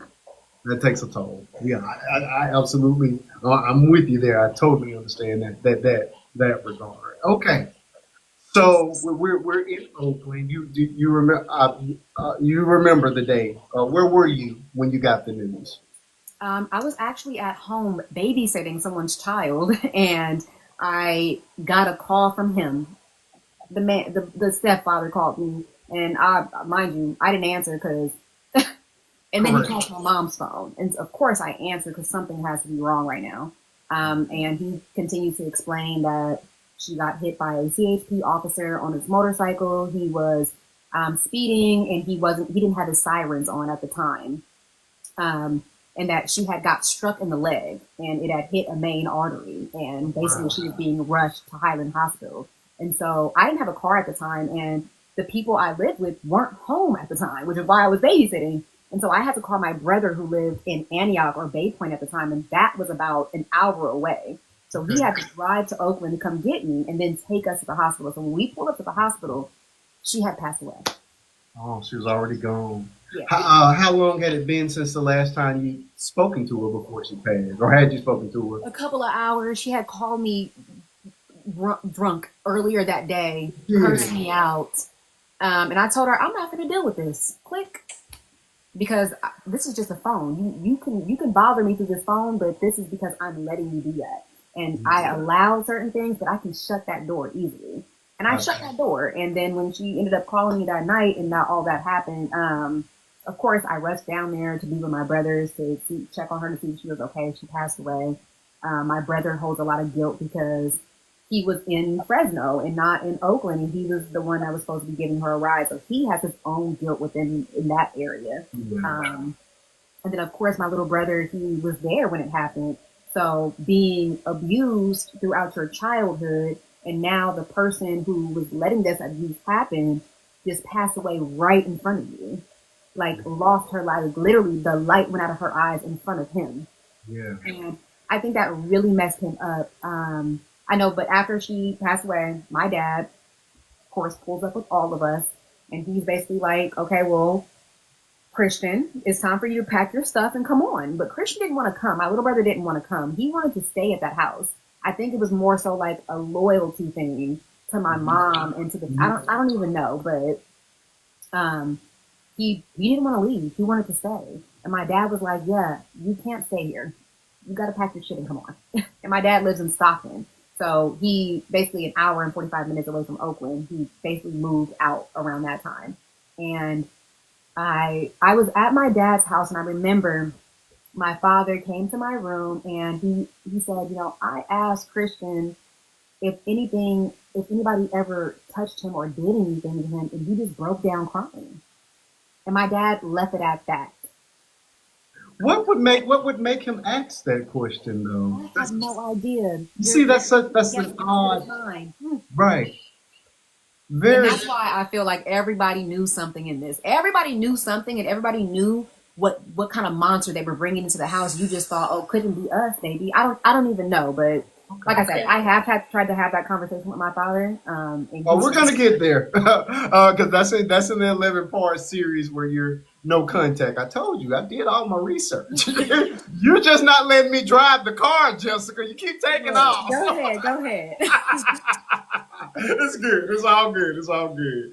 Okay, so mom passes away. Did you attend the funeral? I did attend You the did. funeral. You How did? actually posted a photo. You see me. Everybody's wearing suits. I am wearing a t-shirt and some ripped jeans. Oh, I didn't. I missed I that. showed up. I showed up as myself. I Okay. did speak during the funeral. I did a poem for her. I write spoken word poetry. I've been doing that for years. Um, and it was a part of the poem that I wrote for her that was like, "Keep the lights on for me and don't wait up." That was the end of the poem, and it was just a goodbye for now kind of thing. And like You'll my take your mom, time. my mom was an awful person. But with being an awful person comes some good moments. Like I had some good Yeah, moments with my mom, yeah. and she taught me a lot as a girl and a woman. But there were a lot of things that she did wrong as a woman and as a mother and as a person. So, and this is where I talk about trauma bonding a lot because Yes. I have a trauma bond with her. I love her. I love her, but my kids don't know about her. They won't know about her. I don't talk about her. I don't have pictures of her in my household. Mm-hmm. I keep those memories to myself. I do share them with my partner. I share them with my cousin. Um, but there is, like I said, a trauma bond. Yeah. Okay, Jessica. I've been at you for a while now, and we knew this was going to get heavy. What I want to do now is just take like a couple minutes just to pause, just to give you time to regroup, and that gives people time to start tapping their screen because we should be past the 100K mark. So we're gonna take maybe 3 or 4 minutes just for you to regroup, and then we'll get through because we're almost out of the dark. We're about to lighten up. We got just a little bit more there, but I want to give you a little bit of time to regroup in myself time to make sure I hadn't missed any of my notes here. So I got to thank you once again. You're doing wonderful. You're doing such a Thank good job. you. Yeah, like I say, look, I'm surprised that you got this far without getting emotional. So you're way stronger than me. I got to tell you that. That's wonderful. So yeah, at this time, people, we're gonna go ahead and just go ahead and let's tap the screen up. Let's move this on up to the 60K mark, and then we'll resume our interview with Miss Jessica. In the meantime, please tap that screen on up. Um, Sorry, I'm trying to get my equipment there. Let's go ahead and tap that screen up. Once we get to that 60K mark, then we'll resume it. We're just giving Miss Jessica a little bit of time to breathe and a little bit of time for you all to do what you all need to do. Tap that screen, share us out. Again, if you haven't already joined her team, please do. This is Miss Let's Talk About Jessica, absolutely great creator. Again, I'm deeply invested in the story, but as her as a creator. It's not very often that I come across creators that are using their platforms for something. You know what I mean? Oftentimes people are just here, hitting buttons, saying the wildest stuff they can say in hopes that it will go viral. You know what I mean? And I've never been that type of creator, and it's so refreshing to meet other people that understand that when you're blessed or given the opportunity to speak to the masses, that you should use your voice to better your community. If it's nothing more than your testimony, you never know who's sitting in the room. You never know who's sitting on the outside. You never know who you're going to help. So I connected with her instantly on last week, and this is exactly what I thought it was going to be. So please join that team. Support my new TikTok sister, Miss Jessica. As we're continuing to tap that screen, let's move it on up to that 60K mark. This has been a wonderful interview thus far, and we're not done. We got a little bit more to go, and then we're gonna turn around and we're deep in the valley, but we're getting ready to climb the hill up out of it, and then and then we'll be done here. We're going to open it up for questions if she's still comfortable at that time, and we're going to end it. But like I said, I still got about 2 pages worth of questions. Look, I'm a thorough interviewer. You know how this thing goes. If you haven't already, please hit the button, become my friend as well. I hope that if this is your first time seeing me, we do this thing. Now, we don't do interviews very often, but the interviews that I do. Oh, thank you. One of my moderators is here, so it looks like she's going to do my commercial break for me. Thank you, because I need a break too. Look, I have to fight back tears with my guests sometimes too. I'm doing good tonight. Miss TT, could you handle this commercial break for me, please? Because we should be at the 60K mark by now. I certainly will. I was Thank you so tapping much. so much, I tapped to the request, and I didn't mean to do that. Hey, y'all. You're here, so handle my commercial break. Get us to the We, 60K mark. This is my moderator, Miss TT. you guys, Wonderful. we have 40 people in the room and probably tons in the comments. So if y'all could go ahead and tap it up, we are at 49. We don't have far to go. Let's keep tapping so we can give Jessica a break and move him up to the FYP. So when we do questions, we'll have lots of people in here to engage. Mm-hmm. It's all about engagement, everybody. That's right. Tapping is clapping, and I believe this is one of the best interviews we've had in quite some time. I've done some good ones, but this one here is hidden. So yes, if you're enjoying what you're seeing, again, it is entertaining, enlightening, and engaging. You know, this is hitting on all cylinders. Again, this is a story that is not often told. Again, these are things that are swept under the rug. This is a young lady that is using her platform to better herself, to help heal herself, and to help heal others. And we're going to support that thing. So continue tapping that screen. The comments will open as soon as the interview portion of the show is done, and we're gonna handle that as well. But I wanted to just keep my channel clear with me and my special guest tonight, so that we can have this uninterrupted interview. And we're getting ready to come out of the dark into the light, and that's what I love the most about her story. It has a beautiful Cinderella ending, or not an ending, but a new beginning, because she's still living it. You know what I'm saying? So keep on Amen. And tapping the Marquise, screen. let me mention this too. This is happening a lot on TikTok. If we're not tapping, especially with the comments being paused, Mm-hmm. the engagement starts to make the live glitch. So if you all are experiencing a glitch, it's not your phone. It's because there's not enough engagement going on, y'all. So we need to keep tapping.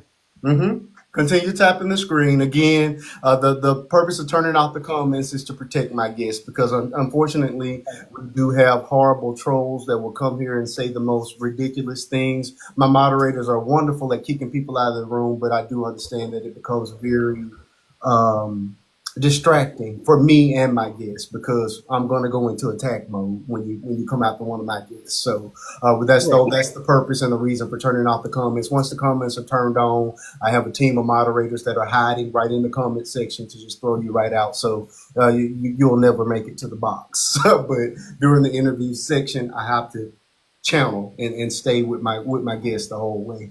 Although Jessica's been driving the car all night. Ooh, she's doing She is great. a tad bit bossy. Hey, she matching your energy, Marquise. She Okay, does. I'm out of here. I'm out of here. But listen, Normally, hey, I'm able to hold it in the road, but she would just take us out to the right. And hold on now, I know what direction we're going. I got this thing mapped out, and she just take I'm off. I'm I'm gonna never let go. y'all. I'm gonna drop out and let y'all finish. But do I need to put my specs on? I know Jessica's not sitting on 147 coins. Y'all need to get to work. And that is the Right? truth, people. Now this is, you guys are, look. Let me make sure I drop my coins in the bucket as well. And you guys, this is embarrassing for all the people that are sitting here. I need you guys to start sending those gifts over to my special guest tonight. This is y'all. Come on, y'all will send them to Miss Nettle. Y'all will send them to Peach McIntyre. Thank you. Somebody's sending them now. That's ridiculous. I mean, the Peach done got blocked twice in 2 days, and y'all keep following that crazy woman. If she was sitting here talking crazy and talking down to black women, you guys, she'd have 20, 30,000. But we got a real person with a real story that's using her platform to help somebody, and y'all holding y'all coins in your pocket. We're not accepting that. Guys, thank you.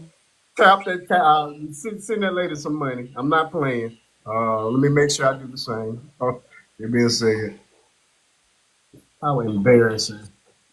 Let me recharge for a second. Y'all know I'm old.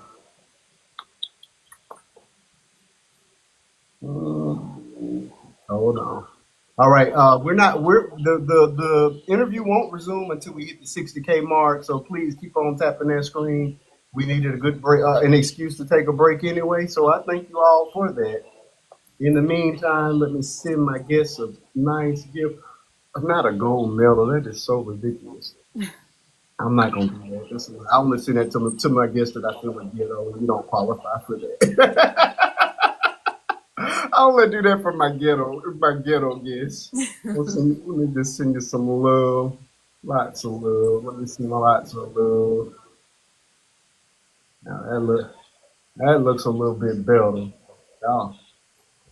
All right, let's keep on. People, please, all gifts.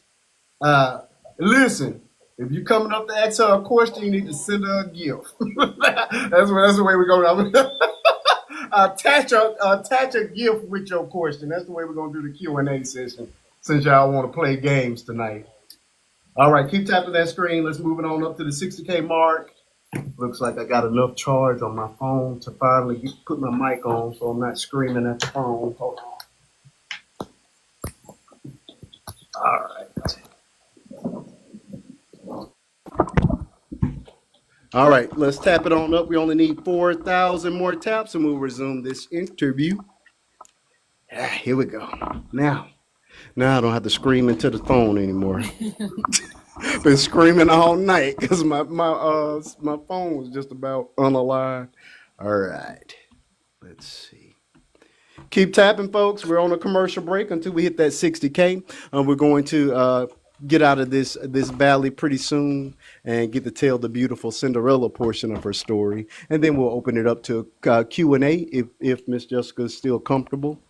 And that's the way this show is going to wrap tonight. We will not be doing any of my actual topics that I normally cover during the week. This show is dedicated to the story of Miss Jessica. All right. Hold on. Ooh. Keep tapping. Let's tap it on up to the 6K mark.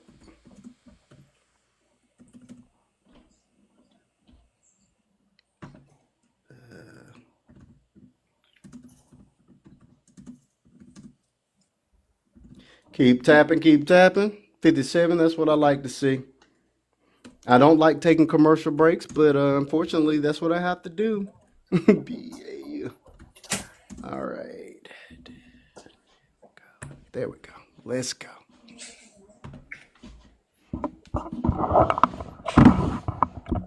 Come here, sexy little thing. Okay, that ain't what I want. All right, keep tapping that screen. Let's move it on up to the 60K mark and we'll resume after the commercial break has concluded. Go ahead. Oh, you know what? I can't use music because copyright. Never mind. All right, we're almost there. We have 59,200 taps. We need 800 taps. We have 34 people in the room with one of the best interviews I have had all year.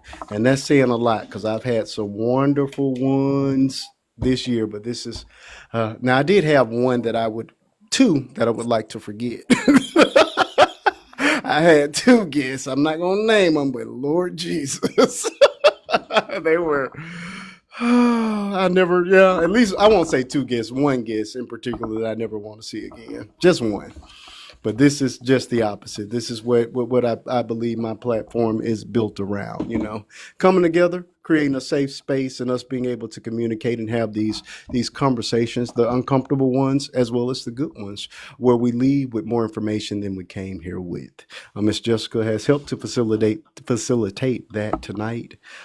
Just wonderful, just a wonderful human being. And what I love is the triumph over many, many tragedies. And we're getting ready to wrap the tragedies and get to the triumphant rise of this phoenix. So, all right, my friend, We are back. We have 60,000 taps.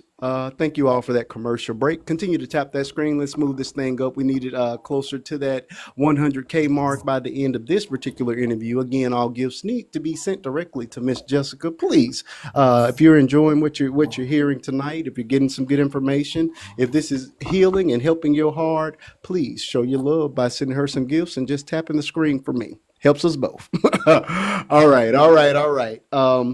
Oh, before we get started, I do just want to mention that my autistic son is in here right now. So if you hear him making noises, this is Okay. his brother. No problem. No problem. No problem. How old is he? 6. Is that right? Yes. Look, I'm good. I'm telling you, I'm keeping up. You have another baby. Is the baby 4? He's 5. 5. Okay. Okay. Yeah. See, So I Max will almost, be 7 this year, and then Cash just turned 5. I almost had them both. Yeah, that is so cool. Awesome. Awesome. Awesome. All right. So mom has passed. You attend the funeral, and was stepdad at the funeral? Yes. Did you have conversation with him? No, I did not have a conversation. Actually, it's funny because not funny, but my mom died the next day. Of course, I came to the house. My dad is here. He's very respectful. He stays across the street. He doesn't come upstairs. He just stays outside in his car. He's here to support us. So when I got there, the stepdad had all of his brothers and sisters there, a couple of women that I didn't know, and they were like, who is she? And this is my thing. If you don't know who I am, you probably shouldn't be here because I look just like my mother, and you can look at the photos. I don't look just like her, but we Similar enough for you to much know. alike. Right.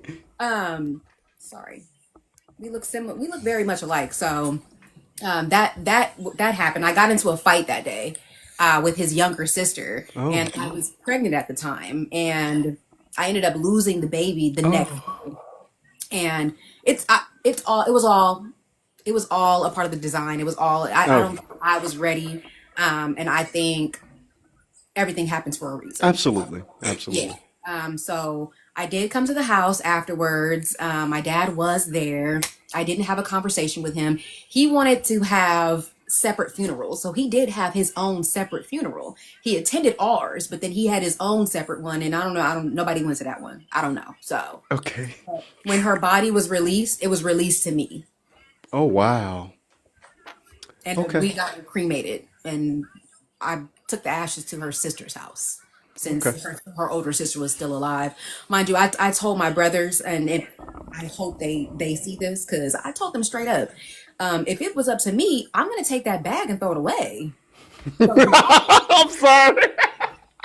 I'm sorry. I did not mean to laugh. You and I'm telling you, our minds operate the same way.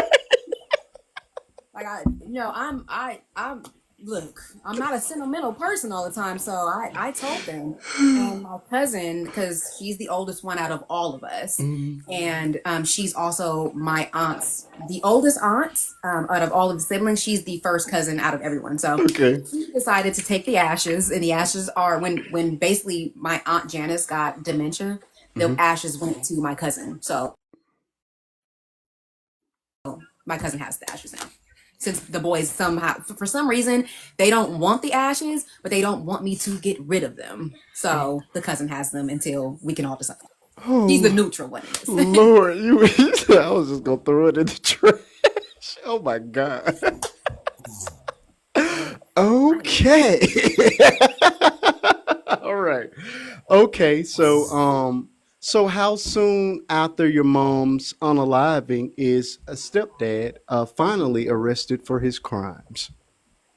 So we could not sue. So most people don't know this, but you only have 6 months to sue a government official. So when that happened, we were all we had to come together. That was her legal husband, and we were her kids. So we all had to be on the lawsuit together. And none of us could agree with nothing because I'm not going to sign anything with this man. And then at one point, my brothers were mad at me because I'm the one that's stopping y'all from getting justice for your mother. So I said, okay, fine. I called that man. We had a couple messages on Facebook about the case and about what was going on. Nothing ever happened from there. He always wanted to like meet in person. I'm I'm not feeling Right. that person, sir. Like, Right. so I don't know what happened after that. My brothers did tell me that he sued the city of Oakland and Highway Patrol, and he might have gotten some money for that, but I don't want any blood money. So I never dug into it. I never, yeah. Okay. Okay. All right. So, at what point was stepdad arrested? He was arrested when my aunt basically wanted more money and he said no. So she reported him to the police. Then he said Now that, you skipping parts of the story, Miss Jessica. We don't know how Aunt ended up in jail or anything. These people okay, don't know that. um, my bad. So the night that she passed away, the next Yes. day, my aunt came to the house with her family. My Hmm. aunt has a drinking problem, and so does her husband. They were drinking. My cousin got assaulted by stepdad. They were staying there for a How good. old was this particular cousin?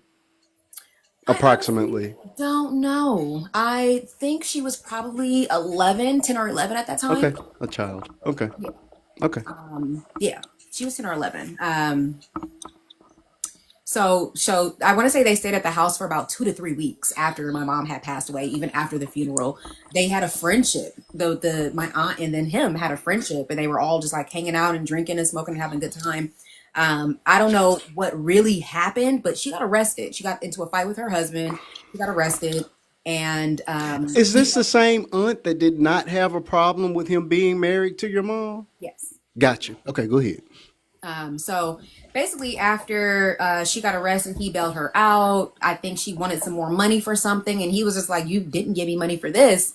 Or this is how the DA explained it to me about how Mm-hmm. this all happened. And she basically said, "Okay, well, I'm gonna report you to the police for doing XYZ," and she did.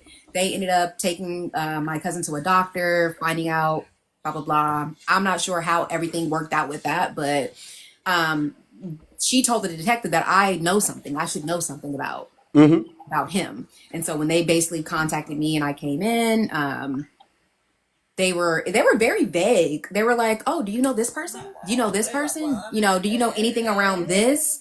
And they were. I can't really remember all the questions, but I just remember thinking to myself, I thought this was about my mother. Like I thought they were calling me in because they got They were somewhere in the investigation about her death. I had no idea or no inklings that they were questioning me about him. And so when they did bring him up, I thought to myself, this is my chance. I can finally tell my truth.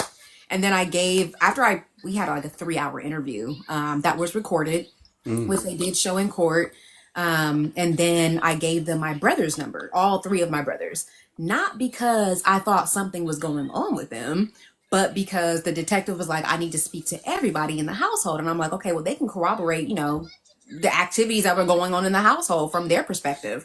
And then as we got closer to, when he got arrested, because once I gave my testimony or once I talked to the detective, they showed me a lineup. They emailed me a lineup because I didn't want to come in. So they emailed me a lineup and told me to pick the person who it was, my stepdad.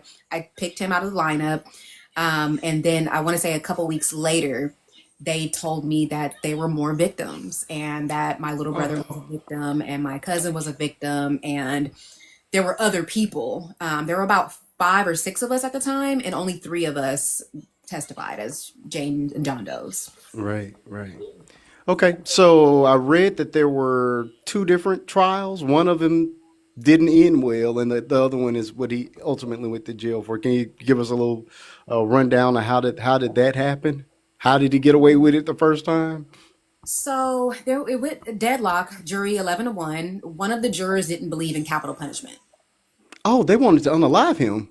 Yeah, she didn't Oh, believe in that would have been capital. wonderful. That would have been Yeah, she great. didn't believe in capital punishment, and which is weird because you're on a jury. Like you heard the evidence, so that's why. And so there was the first DA Danielle, and then the second DA Pete McGinnis, and he was the hard hitter. He was the one that was like, we got to do this in a different way. We have to present this a different way. And I told him I didn't want to do it. I don't want to testify again. But at this point, I'm pregnant now with my Hmm. first child, and I didn't even want him to see me pregnant. I didn't want to give him the satisfaction of seeing my progress, you know? Yeah. I was Yeah. afraid to even come to court, so I wore bigger clothes when I did testify. But Pete McGinnis was a wonderful man. He came to my house. He sat on my couch. He came. He still texts me to this day. I have his cell phone number. He's a wonderful man.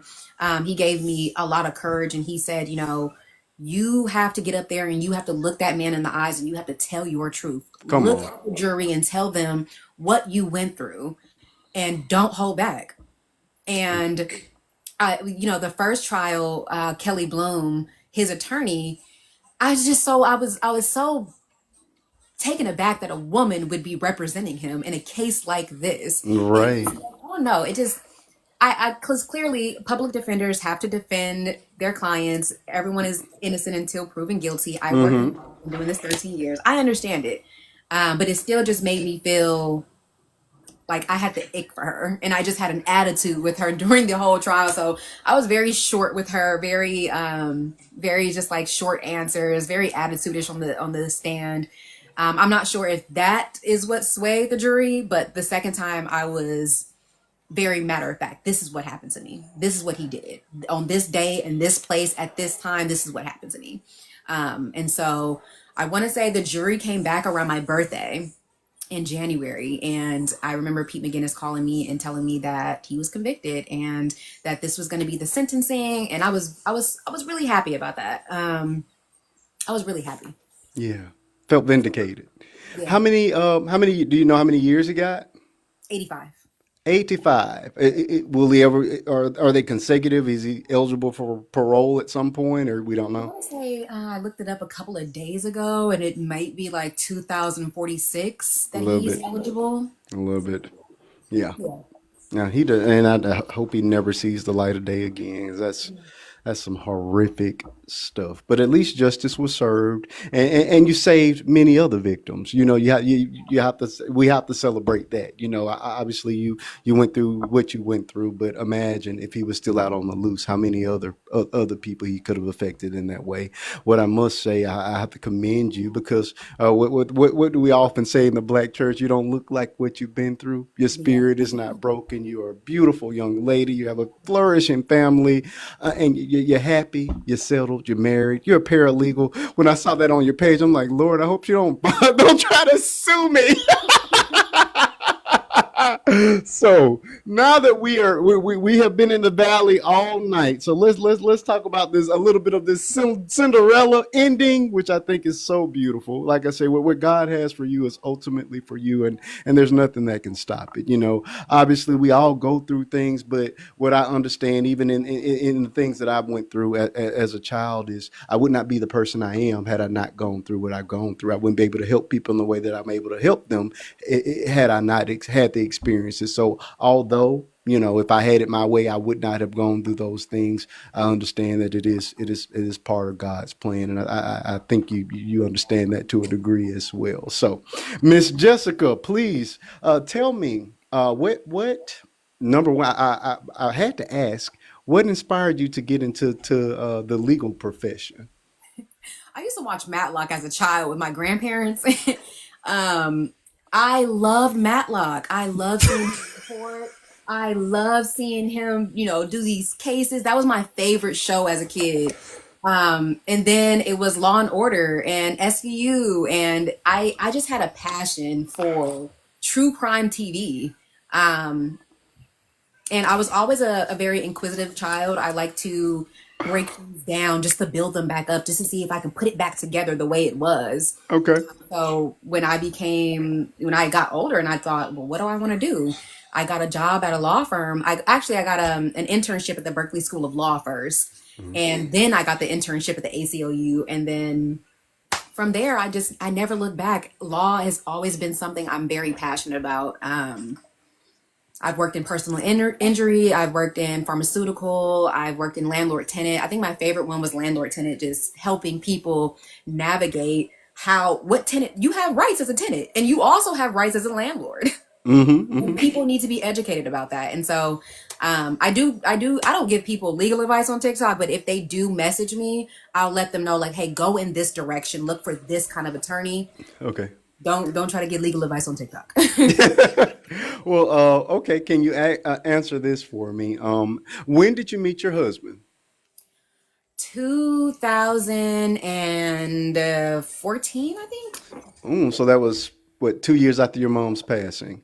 Mhm. Oh, now this is going to be this string of questions is going to help a lot of people. How long did you date? Well, you are married currently, right? Yeah. Okay. When did you get married? In 2018. Okay. So, how long did you date before you started to reveal things about your life and things that you went through? A couple years. Thank you. Well, actually, maybe it was about 2 years because we Mm-hmm. were fresh in a relationship when the cops called me and said, "Hey, come down here for an interview," and I had to open up and tell him like Okay. what they were, because we're both from Oakland, we're both from hoods in Oakland, so Okay. going to the police station, what are you gonna, who are you gonna snitch on? Kind of thing. Is like, oh no, this is what's going on. So I did give him like the surface of what was going on, and then after I left the police station, I gave him more information about my childhood and how I grew up. He was very supportive. He was in shock, of course, like Hmm. anything else. He was actually in the comments earlier, and he was saying like a Tyler Perry movie because he Yeah, knows. I saw that comment. Yeah, he I knows did. all of the details. I talk to him. I confide in him. That's my confidant. That's somebody that I can talk to, Okay. and I can talk about my mom without breaking down. Like I can have a Sure. conversation with him about how I'm feeling about her, how I'm feeling about just anything in general. He's a good sport. So this relationship was truly founded in friendship, which is where I think all relationships should start. And I love your answer to that. Oftentimes, well, my daughter's, well, we didn't allow her to start dating until she turned 16. She still doesn't have a boyfriend, thank God. But I tell her, it's the advice that I give all the ladies in my life.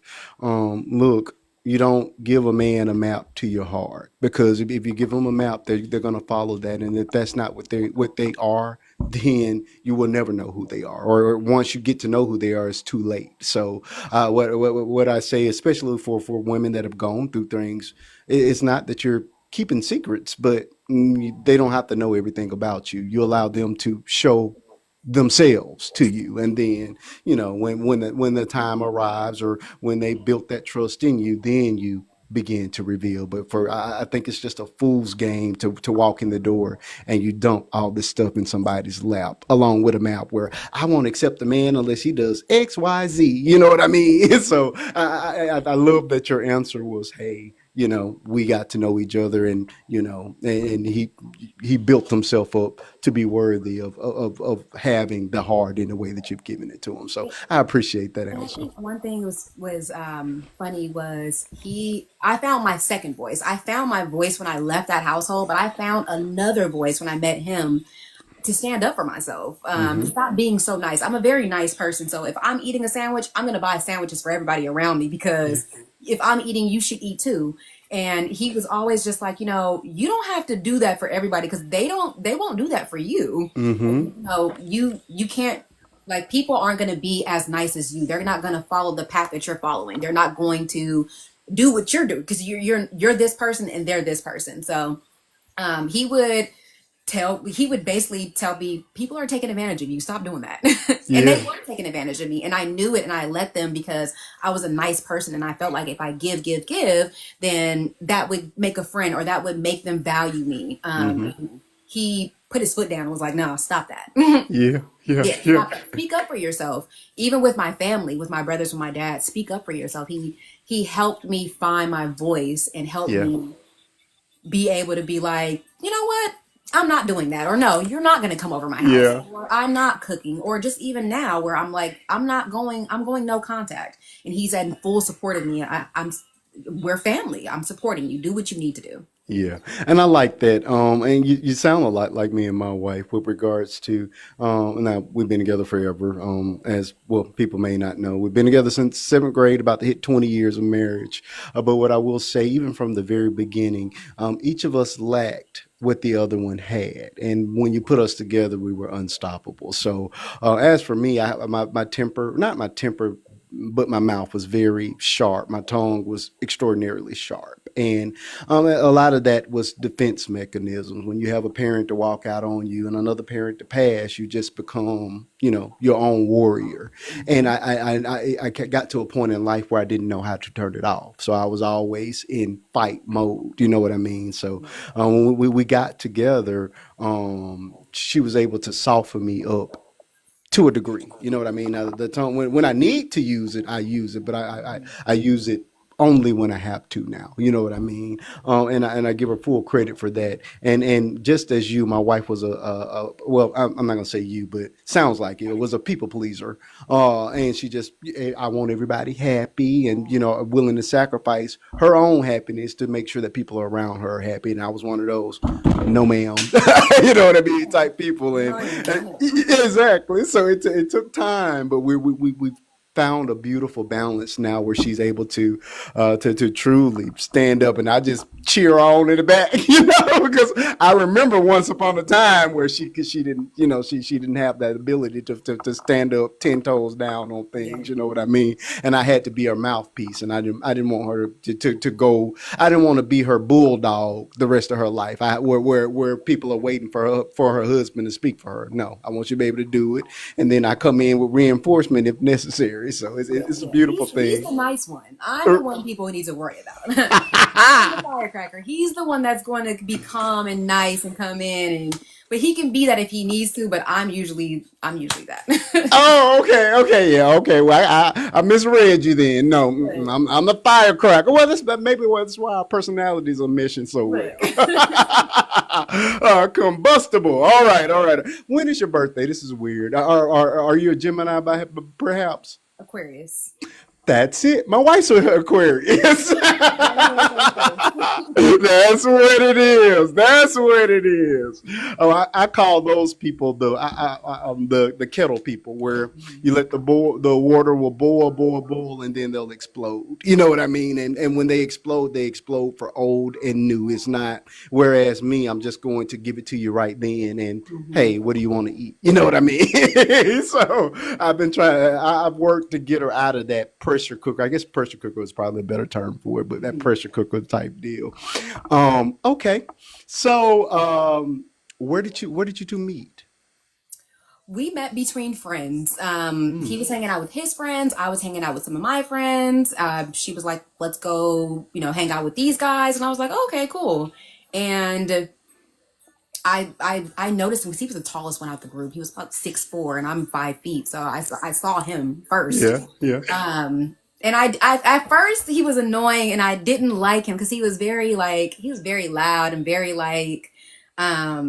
he was just the leader. Like, you could tell that he Yeah. was the leader of the group, and people were following him, and he was just matter of fact about everything. He was very confident as well, and he didn't allow anyone, like, if they were going this way, he's going that way. No, he was that person. So we met between friends. He courted me for a while. He texted me. He was very respectful about my boundaries. If I didn't text him back, he wouldn't blow my phone up or anything like that. And once we stopped kicking it around friends, I started, pulling up on him by myself, just to go eat, just to hang out, just to talk for a while. And then I would wait for him to get off work, because I got off work at 11 o'clock and he got off at 2 a.m. So I would wait for him to get off work. We would talk on the phone for hours. He was just a respectful guy, and I love talking to him on the phone. And even now, I'll leave the house and I'll be like a block away and I'll call him. Oh, wow. Just left. Like, Yeah. you just left. What do you want? Like, oh, I just want to tell you what I saw. I saw somebody crossing the street, and yeah. That's awesome. That is so awesome. Okay. I guess I have to back up just a little bit. What do you credit as part of your healing journey? What do you credit as the one thing that pulled you through it? Was it counseling? Was it God? Was it just your self determination? What do you think? I'm the type of person that if I have a problem, I can resolve that problem. I can put it in my back pocket. I'm gonna deal with that a little later. I got to move forward. It's I can never stay in a place of sadness too long, or hurt or fear. I have to keep going forward. I I have to be better than I was yesterday. Hmm. I have to complete these goals. I have to get there. So I would just put things in my back pocket and kind of deal with it when I can or deal with it later. And my partner was definitely somebody who had to deal with the spillover of me Hmm. blowing up or me putting it in my pocket. And now I am forced to deal with it. Or now I'm having a manic moment, or now I'm having a depressive moment. And mind you, during 2 trials, he had to be the one to, when I broke down, he had to build those pieces back together and be like, look, girl, you got this. Poker Yeah. face, head up. Don't let them see you sweating. And that's one Hmm. thing that's the phrase that he always says. No matter if I'm going to work, a job interview, anything, poker Hmm. face. Don't Look. let them see you sweat. So Okay. I think that was one thing. I did have counseling for a long time. Um, I had 3 therapists and a psychiatrist. Hmm. One therapist to talk about my relationship, one therapist to talk about my family, and another therapist to talk about my career. Because all those things were bothering me, but I needed separate conversations about it, and I Hmm. needed to dissect them individually. And then once I was fine with it, then I got another therapist to talk about all those things with. Once I dealt with it, so it's been years of therapy and hard work, times where I didn't date anybody and I just dated myself, and I took myself out to dinner, and I went to the movies, and I worked out, and I had a good time. I traveled by myself.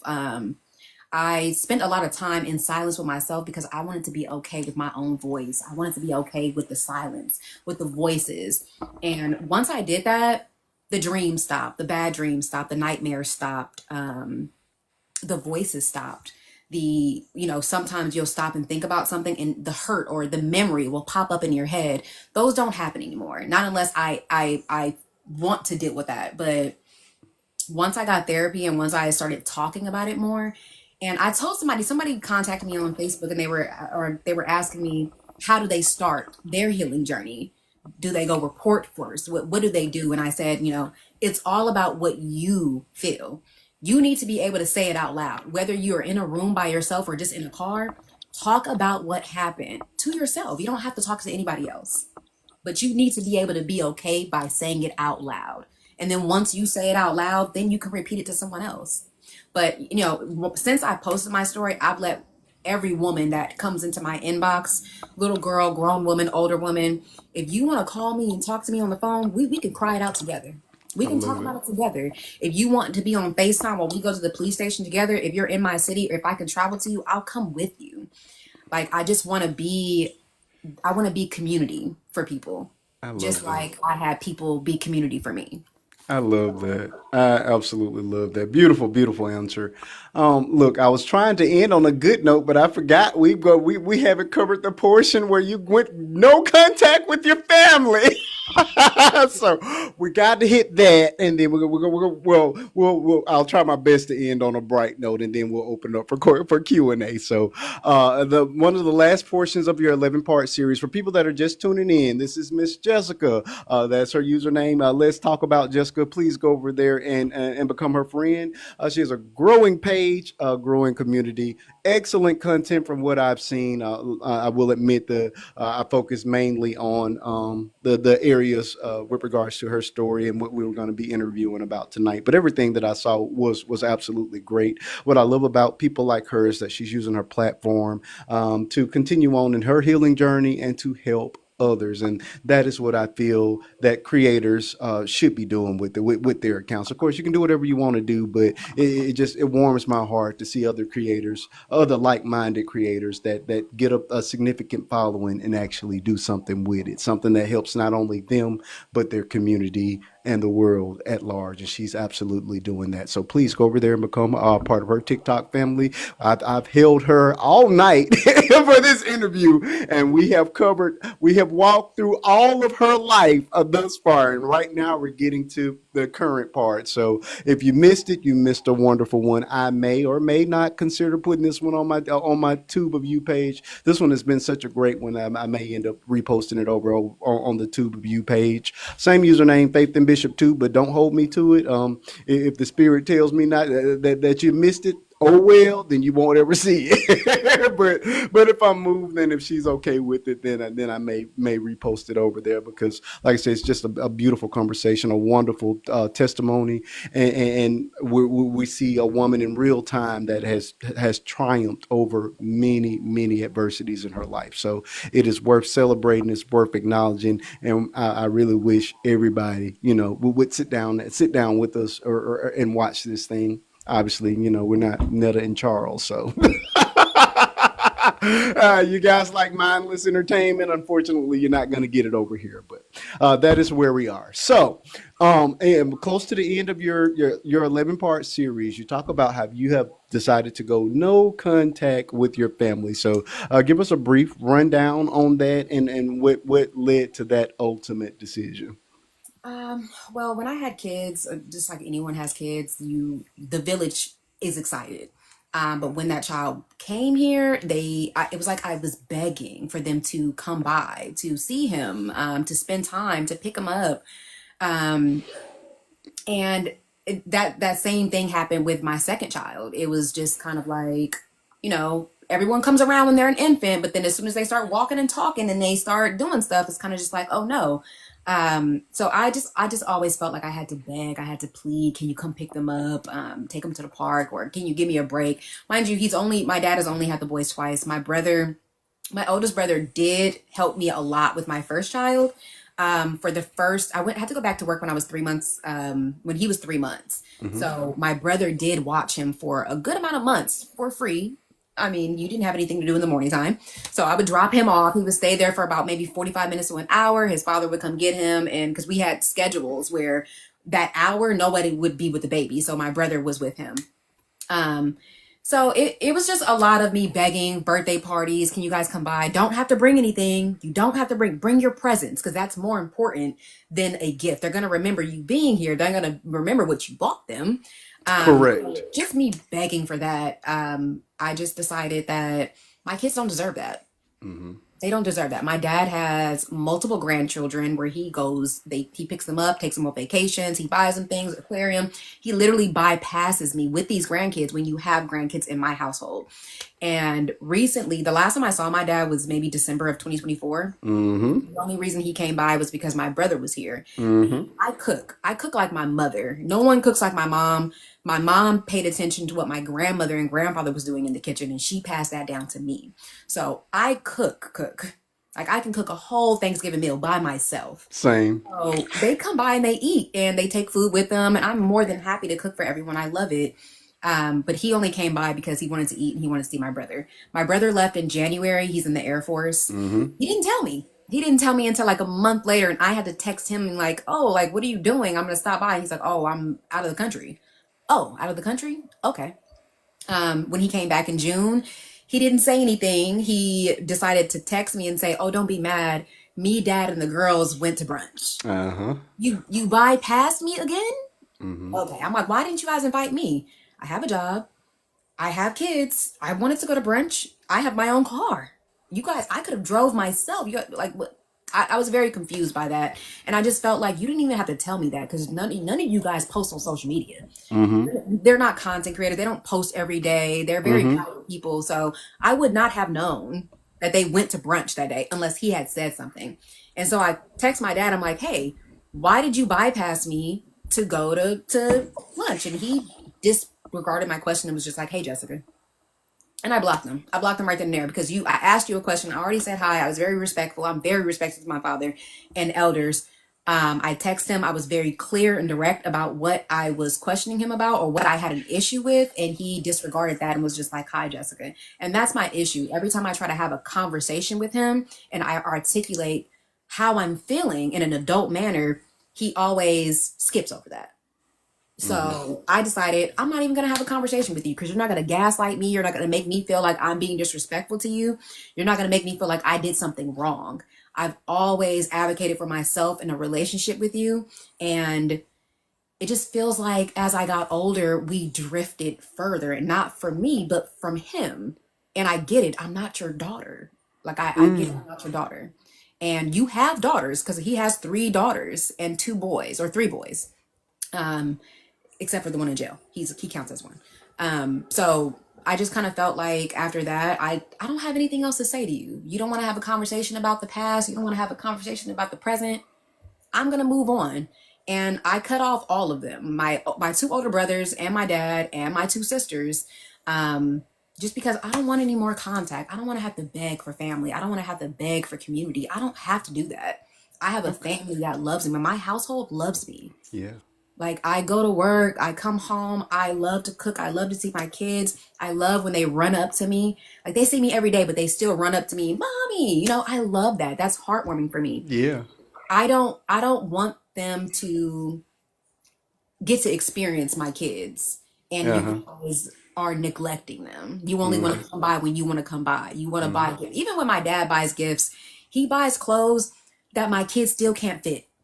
Like Wow. obviously, when they were 2 years old, he bought them like a size 8, 9. Like my son is not going to fit that. He's still not in an 8, 9. Right. And it's just one of those things where it's like, did you even care? Mm-hmm. Did you Um, care? mm-hmm. So I just felt like since you guys didn't care, I don't care.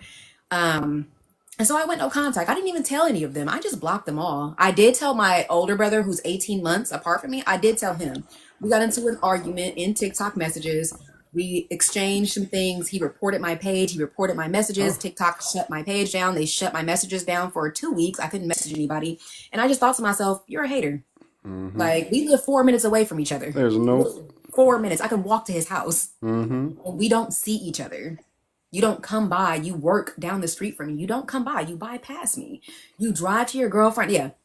I just went no contact because I'm tired of fighting for a relationship and fighting to keep this family together, and I'm the only one doing it. I'm the only Right. one making sure everybody's in communication with each other.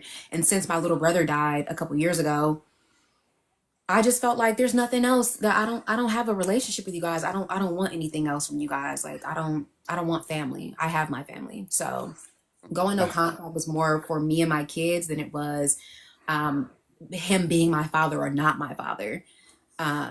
So yeah, going from there, my oldest brother did. Someone sent him the video on Facebook and he contacted me on Instagram and was like, people make mistakes. I didn't even open the message. I'm gonna be honest with you. Yeah. He said people made mistakes and I stopped reading after that because Right. you're older than me. You know better. It's common sense. Right. Some of the things you did was you're not a good person sometimes. And I'm not going to keep allowing you guys to bring me down or to use your mother to wrangle me back in. Because my older brother, he will drink and he'll call me 1 o'clock in the morning, wanting to talk about my mom. Like Mm-hmm. I said, my mother raised me. She loved the hell out of them boys. Mm-hmm.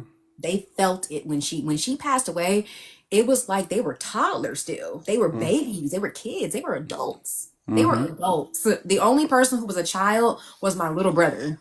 Mm-hmm. And I want to say he was about 15 or 16 at the time. Mm-hmm. So it's kind of just one of those things where it's like, I can't even speak freely on my own platform about how I feel about my mom because y'all too sensitive. Unfollow them. Yep, exactly. Because your story is your story. Your experience is your experience. You know what I mean? I absolutely agree with that. With dad though, this is one question that sat in the back of my mind as you were speaking. Do you think that some of that could be guilt on his part for having bringing in the person that ultimately stole your childhood from you, in Probably. essence? You should be a man and say that. Yeah, I get that, Jessica. That's hard to do, though. He's in his 60s at this point. Sir, you're old enough to know better. You're old enough to own it. He had a conversation with my older brother. Yeah. The one who's 18 months older than me. Yeah. He had a conversation with him about what happened, about Yeah. him leaving, about what went on between him and my mother. But when I was wanting to have that conversation, I got shut down. Mm-hmm. So why did you give it to him, but you didn't give it to me? Yeah, I get that, and the only reason I took that angle with it is because, like I say, it's based on the conversation I had with my own mom right here live on TikTok this time last year, well, July of last year, and that was ultimately where we arrived. Where she left, like I said, we're talking 25 years that floated by, and many of those years were well, the last few years were no contact on my part because, as you stated, yeah, I have an obligation to protect myself and my children, and you being able to just freely walk in and out of my life, and there's damage to me every time you walk out, but then to start putting that on my kids as well to the point where they're being affected, that's when it was a cold chop. Yeah. And that's where we ultimately arrived, and we were able to start rebuilding once we got past that. But it was just the shame and the guilt around, I walked away from my own children and I went somewhere and married somebody and raised their kids as if they were mine. And, I left a son and a daughter to fend for themselves in the world. So a lot of it was just plain old shame. You know what I mean? But I'm with you. And again, I took the same stance. Yeah, you need to open your mouth. You know what I mean? You know what I mean? You did it, own up to it. And she did, like I say. And I'm thankful for that because like, oftentimes there are children that parents will pass away and will never offer their children that the excuse nor the apology. And I was one of the fortunate ones that got it, so I don't take it lightly. But absolutely, I'm all for no contact if it's gonna protect your mental space. And to be honest with you, I didn't miss her when she was gone. I didn't. My children were happy. Again, I had my family. I got a wife. I got two kids here. They love me, love everything about me. You know what I mean? And it was wonderful because the people we surrounded our children with were only those people that were going to make good on any promises that they made. My child was never lied to until my mama started coming in and bouncing in and out. I'm like, and I don't know why you do this. We both work, me and my wife. We got good jobs. We can buy our kids what they 100% of what they need and 80% of what they want. So there's no need for you to come here and lie. And that is what got her chopped. But like I said, she's doing much better. I thank God that we've turned it around some. But it's a thing that happens. So I absolutely support you on that. I'll be praying that things will ultimately get better for you on all fronts. But I love where you are. I think you're doing wonderful as a person, as a human being, and for what you've gone through to see you triumph, it just warms my heart. And again, this is only my second time actually being in your space, but I just love it. And if there's anything I can do to help support you, your content or whatever calls you want to get into, just let me know. With that, I want to end on a good note on the interview and then open it up for question and answers. Miss Jessica, now that you are well in your 30s, you've gone through all the trials and you've triumphed over it. Where do you see yourself in the next 10 years? 10 years. So Yes, I do ma'am. plan on opening my own paralegal firm. I feel like I've been a paralegal for quite a while where I can navigate by myself now. So I do want to open up a paralegal firm. I do want to start a nonprofit to get into schools. I'm in the motions of starting that now because I do feel like I said before, if sex ed is in schools, we need to put these other things in schools so that kids know, the teachers know this is happening in schools with teachers. Everyone needs to know the signs of what this is and that it's wrong and that you're a child and this adult is taking advantage of you. And so I definitely want to implicate this into schools. I'm going to start in the Bay Area. Next 10 years, I really just plan on growing and loving my kids. Yeah, taking them on vacations, teaching them things. My son is autistic. He's going to be learning sign language soon. We're all trying to adjust to his. I hate to call it a disability because he can do a lot. He's able Absolutely. to do a lot, and he's very intelligent. Um, so next 10 years, I just plan on just growing as a person, learning more. I always want to learn. I always want to do new things. I do plan on becoming a criminal paralegal. I do want to get into criminal law. I love criminal law. It's just really hard to like get in there where the pay scale is where I am now. You have to start off at the bottom again at entry level. So Yeah. um, yeah, and just with my platform, teaching Black history, teaching Oakland history, teaching Bay Area history, because a lot of people will move here and a lot of people live here and don't know the history. And I love Oakland. I love my city. The point of me coming back here was to bring this back, to bring more community, to highlight that this is not a ghetto. This is a good place. This is a nice place with good people. We have culture, we have history here, that people are trying to bury. And so I want to bring that back to the light. Yeah, 10 years, no more kids. Hey, I'm with you there. I'm done. But yeah, I just plan on growing and thriving and traveling and just having a good time with my kids and family. Oh, I wish you the best, Miss Jessica. When I tell you this has been one of the best interviews ever, and we did find a way to make it bright at the end, so we're good. I did my job.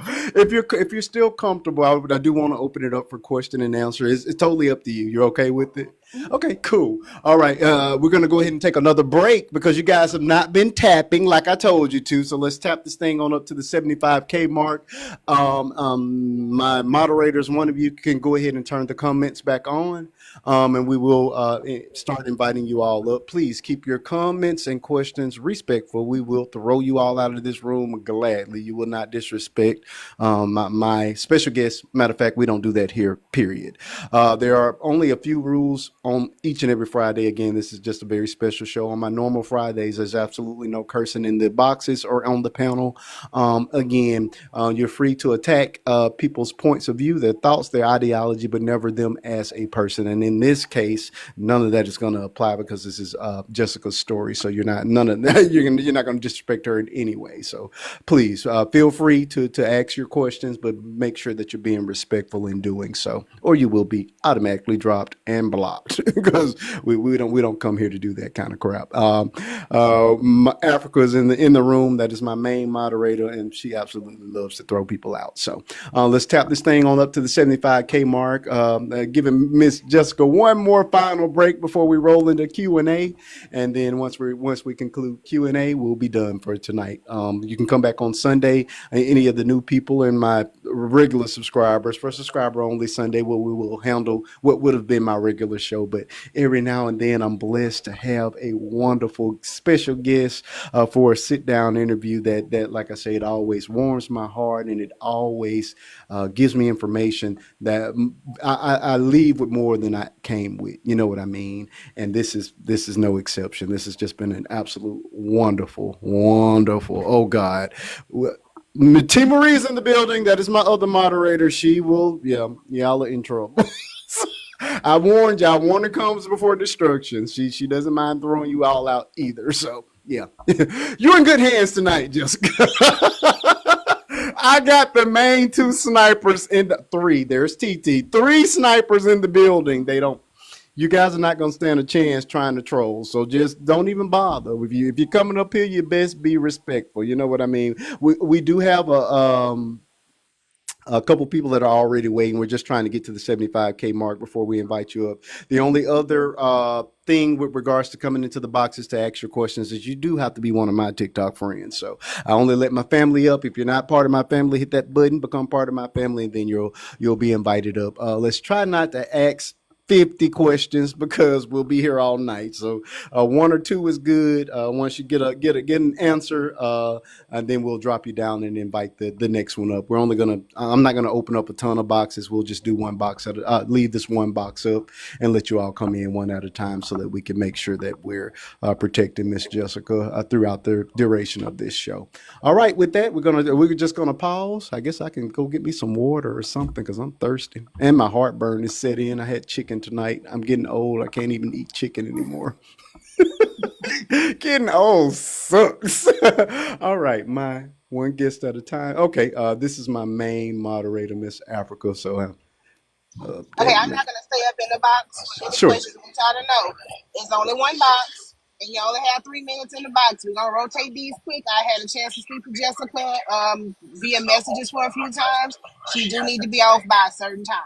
So we're Okay, on one box, 3 minutes each. sounds good. Thank All you. right, you heard from my moderator. Miss Jessica has a life. She got a husband and 2 children, unlike you lonely Spencers. So we're gonna do this Q&A, and then we're gonna let her go because she's I knew my interview. I'm long winded anyway, so I knew the interview was gonna go. We're gonna run long, but yeah, we want to do this Q&A. Go ahead and tap it on up, people. Let's move it on up to the 70K, 75K mark. You guys are wasting your time. The longer it takes to get to the 75K, the less time you have with Miss Jessica. She's done all she needs to do. This is just extra at this point.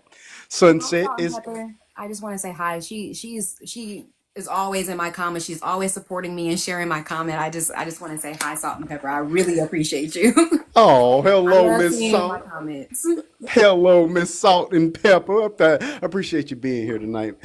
Thank you for letting us borrow Miss Jessica. Like I said, she was brand new to me. I didn't know anything about her until she happened to pop up last night, or not. I'm sorry, last Friday, close to the end of my live, and just flipped the show upside down, and it was wonderful. I begged her at that time, could I please sit down for an interview, and she was gracious enough to do it for us. All right. All right, my boxes, we're just going to go ahead and roll on into the questions. Please continue to tap that screen on up. Rodriguez, you're first up. Wait a minute. Where did you go? Oh, well, we had Rodriguez. I don't know where he went. All right, people, go ahead and send your request up. Any questions? Go ahead and send your request so we can bring you on in the boxes. Hey, gorgeous. Sunset, welcome. I don't know. Have you been here the whole night? All right, here we go. Rat, you need to be one of my TikTok friends to join the box. Hit the button, and then you're more than welcome to come up.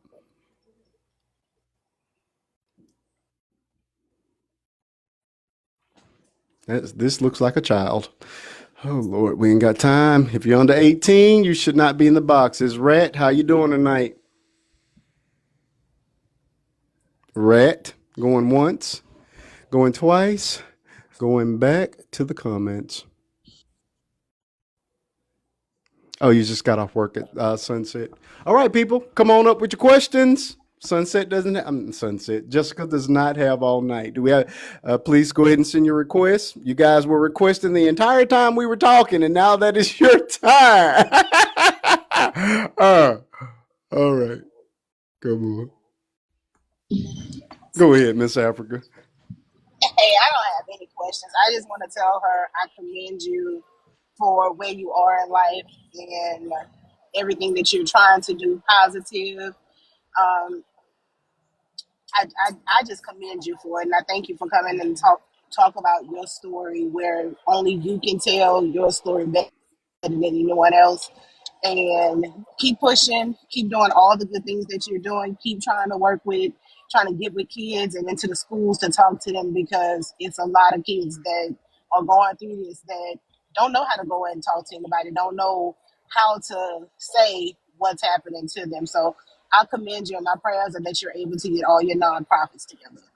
Thank you so much. I appreciate you. And I just want to say that I did watch your interview and I loved it. And it was janky. That was before I was able to load it correctly. I apologize. Yours would look much smoother. Thank you. It was a good interview. Thank you. On both of you guys' parts. Thank you so much. Thank you. It was janky. I apologize. Yours will look nice and crisp. But I was just starting learning how to do this stuff back then, so it was a little janky. Best interviews. I feel like the ones that are, edited and, put out there, like this, it was raw, it was real. Mm-hmm. That was what's important. Love it. Thank you so much. I appreciate the compliment. Miss TT, question or comment? Go right ahead. Fire off.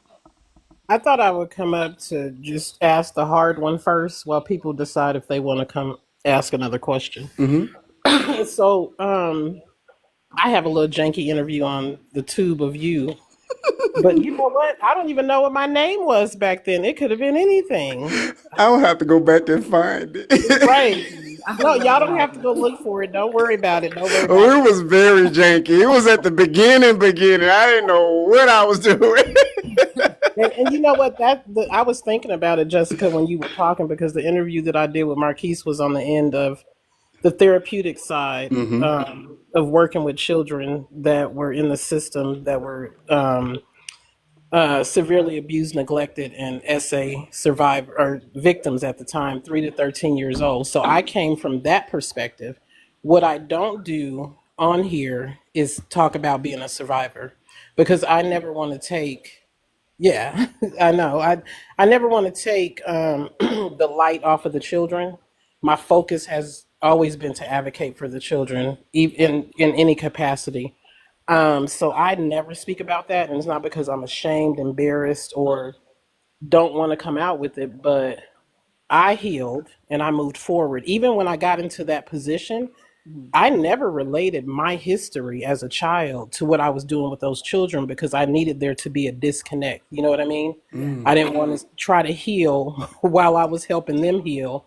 So I did the work first. So from that perspective of working with the children, and some of them would come around later on and tell their stories or how they were doing. But like I told you last week, I've never seen a full adult, grown up that is married with children, how they're doing now. Do you Yeah. know what I mean? So this is it's inspirational to me that to know that the work wasn't in vain, but it doesn't sound like, well, I know for sure listening to your story a couple times and going to your page, you didn't have that necessary intervention because nobody reported.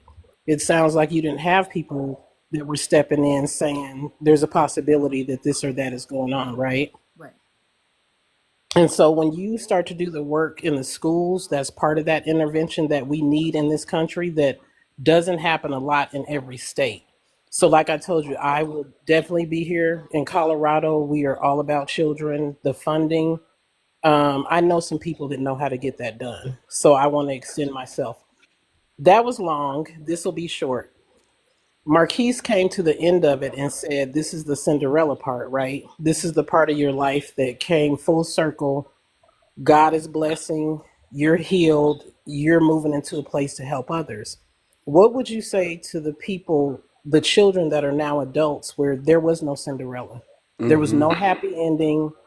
They didn't have the fortitude that you have to do what it takes to self advocate, um, or even have people around them as a village to support them. They're still out here, and those are our people that are strung out. Those are our people that are reoffending sometimes Hmm. because they didn't get that necessary help. What would you say to the person that's still struggling and stuck in that place of the 8-year old, the 10-year old? I would tell them that it's never too late to heal that inner child in you. It's never too late. It's never too late to say, something happened to me when I was 7, when I was 6. Even if you're in your 40s now, something happened to me and that was not okay. You're acknowledging it as a person, like, okay, that was not okay. But it's okay for you as the adult. Then this is what I did. It was okay for me as the adult to apologize to my younger self. And it wasn't my fault because a lot of people say, well, why didn't you speak up? Why didn't you say anything? And I had to forgive myself for that because I felt like, well, if I said something earlier, then this person wouldn't have been hurt and this person wouldn't have been hurt. And I had a lot of guilt myself because I didn't say anything sooner. And I really had to come look in the mirror, and it was a full reflection moment to be like, I'm sorry. I'm sorry to myself. I had to cry with my own self and be okay with my own truth that it wasn't my fault, that I wasn't a participant, that I was a child, and that wasn't okay. But I felt like I needed the child in me and the adult in me to have a conversation together and to be okay with each other with moving forward because I felt like I couldn't move forward because I had this child in my past that was still quivering inside of me and still in fear and still having nightmares and still scared to go to certain places because I would see these people and I had to retake my power back. And that's what I felt like that was me having a conversation with my younger self. I got my power back. And I still, because you still see me breaking down, I still cry. I still am not okay with certain things that happened in my childhood or me as a teenager. And day by day, it's getting better. Me getting on TikTok, talking about it is another step with accepting it. Having to say it out loud is healthy for me. And I still have a therapist. I'm still in therapy. So I'm still taking the steps to healing myself because it doesn't just stop in one spot because someone got arrested because he's in jail. Mm. There's still a child in me that is hurt that happened. That And is I not think okay that innocence was taken away from me. So that's good. The inner child part is so good. But and this is another thing. I think people think that when they get into therapy, they process things, and they feel a little better, and then a little bit better, and maybe it's been 3 years or 5 years, and they say, "Okay, well, that was good. Now I'm gonna keep going." But it's okay to know that therapy is a lifelong situation for some people. It doesn't mean you're failing in therapy or yeah. you're not healing, but it's a constant support, and there's nothing wrong with that, right? hmm I even stopped therapy for some years. I stopped for a year and then I said, okay, I'm not okay. I'm back in that cave again. Let me go talk to somebody. Let me have somebody pull me out of this cave. And most of the time, it's not the therapist, it's the partner, it's my friend, it's my cousins, it's people being like, okay, I know what happened to you.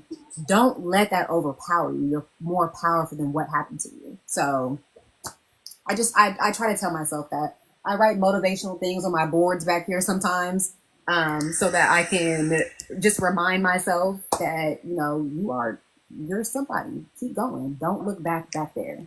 That place is a place of hurt that I had to tell myself that happened. It wasn't okay, but I'm taking back my power now. Absolutely. The affirmations are amazing.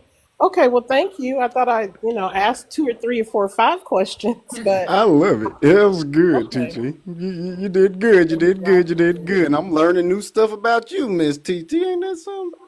Oh, Learn, well, yeah, us older folks, we have a process. learn something new every day. You can Okay, well, talk to I'm total Happy strangers. you're ready Can't to talk to process your that. brother, but that's fine. I'm okay with toodles. I'm dropping. it. Thank you so much, TT. Okay, you're welcome. That's my Take care, sister. Jessica. God bless you, honey. Bless you. I can't wait to talk to you too. All right, DP. I hope you were. I know you were out much of the night with your family, but I hope you caught a good portion of this interview because it was amazing. At this point, we're at the Q&A section. For Miss Jessica, we're getting ready to wrap. What questions do you have, sir? Okay, no, actually, I did hear my plans change, so I was here for the Oh, whole interview, cool, just in cool. and out. But I wanted to ask Jessica. I remember that I live in the Bay Area It too. sure does. I lived in Oakland, so I was well aware of that case, and also have been a social worker and so forth. But what I wanted to ask you was this: how does this shape your parenting? How does this shape, I know you look at people, you know what I mean? You study them, you look at them, you pay attention, you watch how they do what they do. But how has this shaped you as a parent of, I believe, two and hmm two smaller children? hmm Um, well, first picking the partner that I picked, he had kids prior to me, and I saw how good of a father he was. He was a good person. He was a good father. He was a good grandson, and he was a good son. And I saw him with his kids, and when we got into a relationship, he was kind of like, if you want to have kids, we can have kids, but I'm okay. He was okay with not having kids, but if I wanted to have kids, he was okay with me wanting to have as many kids as I wanted to have. Um, so when we did have kids, of course, that conversation, there was that talk of before you have kids. I don't want to do this. I don't want to do this. I don't want my kid to eat this. Of course, you're having those conversations, but we had a different conversation of who was allowed to watch him, who was allowed to be alone with him, who Yeah. was allowed to teach him, to pour into him. And we decided nobody. Not his mama, not my father. The only person who was really alone with my son was my brother, and I trust him with my life. Yeah, we went no contact right now, but um, that man would protect me and my kids with his life if he had to, or at that time. So um, it really just made me want to have my kids have a voice, because in my household we didn't have a voice. It was get out of here, adults are talking. It was stay in a child's place, or whatever happens in this house stays in this household. So with my kids, I allow them to be vocal. Tell me what you want. If you don't want this dinner, tell me what else you want. You want crackers? You want chips? Okay. For one night, it is okay for you to want what you want. Because sometimes I don't want dinner. Sometimes I don't want to go to work and I just want to, lay up. I give one of my kids, he's nonverbal, but he's very spoiled. The other one, he's verbal. And so we've been having conversations since he was a child about his thoughts, his feelings, his wants, his needs, what he doesn't want to do, what he does want to do. Like last night, he said, I want to take a shower. And I said, no, I'm going to put you in the bath. You need to soak. He said, but you said I could take a shower yesterday. So I want to get in the shower. And I have 2 bathrooms. So I said, you're right. I did say that. Hold me accountable for what I said I was going to do. And he's only 5 years old. And he held me accountable. And I said, I did say that. I made a promise and I'm going to stick to that. So I let my kids have a voice in this household. You're just because I'm an adult and your father's an adult doesn't mean we rule this household. I tell people this is their house. We're living in their world. And they have bedtimes. They can, they have flexibility, but it just basically I pop up at school. I'm the pop-up queen. I'm always there. The teachers can't even be alone with my kids. I'm always there. I make myself very known at the school. Me and his father, we're at the school every day together, a united front. And so I want the school and the teachers to know he's here and I'm here. He's here and I'm here. Even with our kids, I let him be a father. I try my best not to undermine him or baby them because I don't want them to end up how my brothers did with my mom, just hovering and babying them and doing everything for them. You need to be independent. You need to know how to do things. So I let him be a father and he lets me be a mother. And most of the time we'll go have a private conversation away from the kids and be like, hey, I didn't like what you did here with this. Or, when I told him to do XYZ, you said this and just let me be a father because he's going to turn up to do this, or he's going to run to you when he wants to run away from responsibility. And it's vice versa. So we talk, we're very open. We talk about our parenting. We change rules all the time. This is an open conversation. But these kids have a voice in the house. They're not allowed to go to anybody's house by themselves, not spending a night. I don't have nobody at my house. I hold them dear to my heart. I hold them dear to my heart and I don't let them out of my sight. Okay, so now so my second question, if I may ask a second one. Mhm. You learned how not to mother, but who was your example or who was in your life that taught you how to mother? Or did you just say, you know what, I got to figure this out on my own? So I had my cousin. My cousin is 10 years older than me, I think she is. She's the first child out of the kids, out of my mom's siblings to have kids. She was the oldest cousin out of all of us. So she watched a lot of us.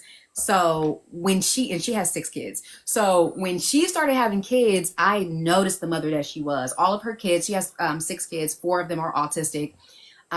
She's very kind to her kids. She considers them. She asks them about their opinions. If they don't like this school, why don't you like this school? Let's get to the bottom of it and then transfer the school because I'm not going to deal with this. I'm not going to force you to stay somewhere or do something that you don't want to do. She just gives them a voice and she's kind. And that taught me to be kind to my kids. And I just wanted to be a mother just like her. So I talk to her a lot. We talk every day. That's my cousin. That's my best friend. That's my sister. I got parenting from her. And then the woman who took me in my senior year, her name was Mama Tracy. I dated her daughter. She was a mother to me until she moved to North Carolina and we kind of lost contact. But every now and again, I still contact her. I still hit her up. I still tell her I love her because she was a pivotal person in my life at that time. To tell me like, you're going to be great. And I'm not going to let you drop the ball just because, your mom, mind you, she never knew anything that was going on in the house, but she knew as a woman, I'm not going to let you go back there. And you don't have to go back there if you don't want to. So she taught me how to be a mother. She was very strict with me because when I moved into her house, it wasn't, you're just going to be running amok because you're not in your mom's house and I'm your parent now. So bedtime, school, clothes, church, all of that. She was very strict with me. She treated me just like her other kids and she did not let up. And I love that about her. So these wonderful examples of the friends that I had I had like 5 friends, and all of their mothers talked to each other. They were community for each other. And I love that. So looking at that group of friends and then their mothers, and my friends' mothers that I still love today, they have been great examples for me. Great. So have you tried to make up a network like that for yourself amongst other mothers so you can pay that forward and that like 'cause that's amazing to have that type of group of Not yet. mothers united type of thing. But what? See, the thing about parenting is when you talk to someone about your parenting, they can give you their opinions, and the only opinion I need is the father. So I tried, mind you, I have posted things about my kids on social media, and I noticed opening the door to that gives people their opinions to talk about your parenting or what they would do or not do. And you don't know me, you don't know my household, and you don't know these kids.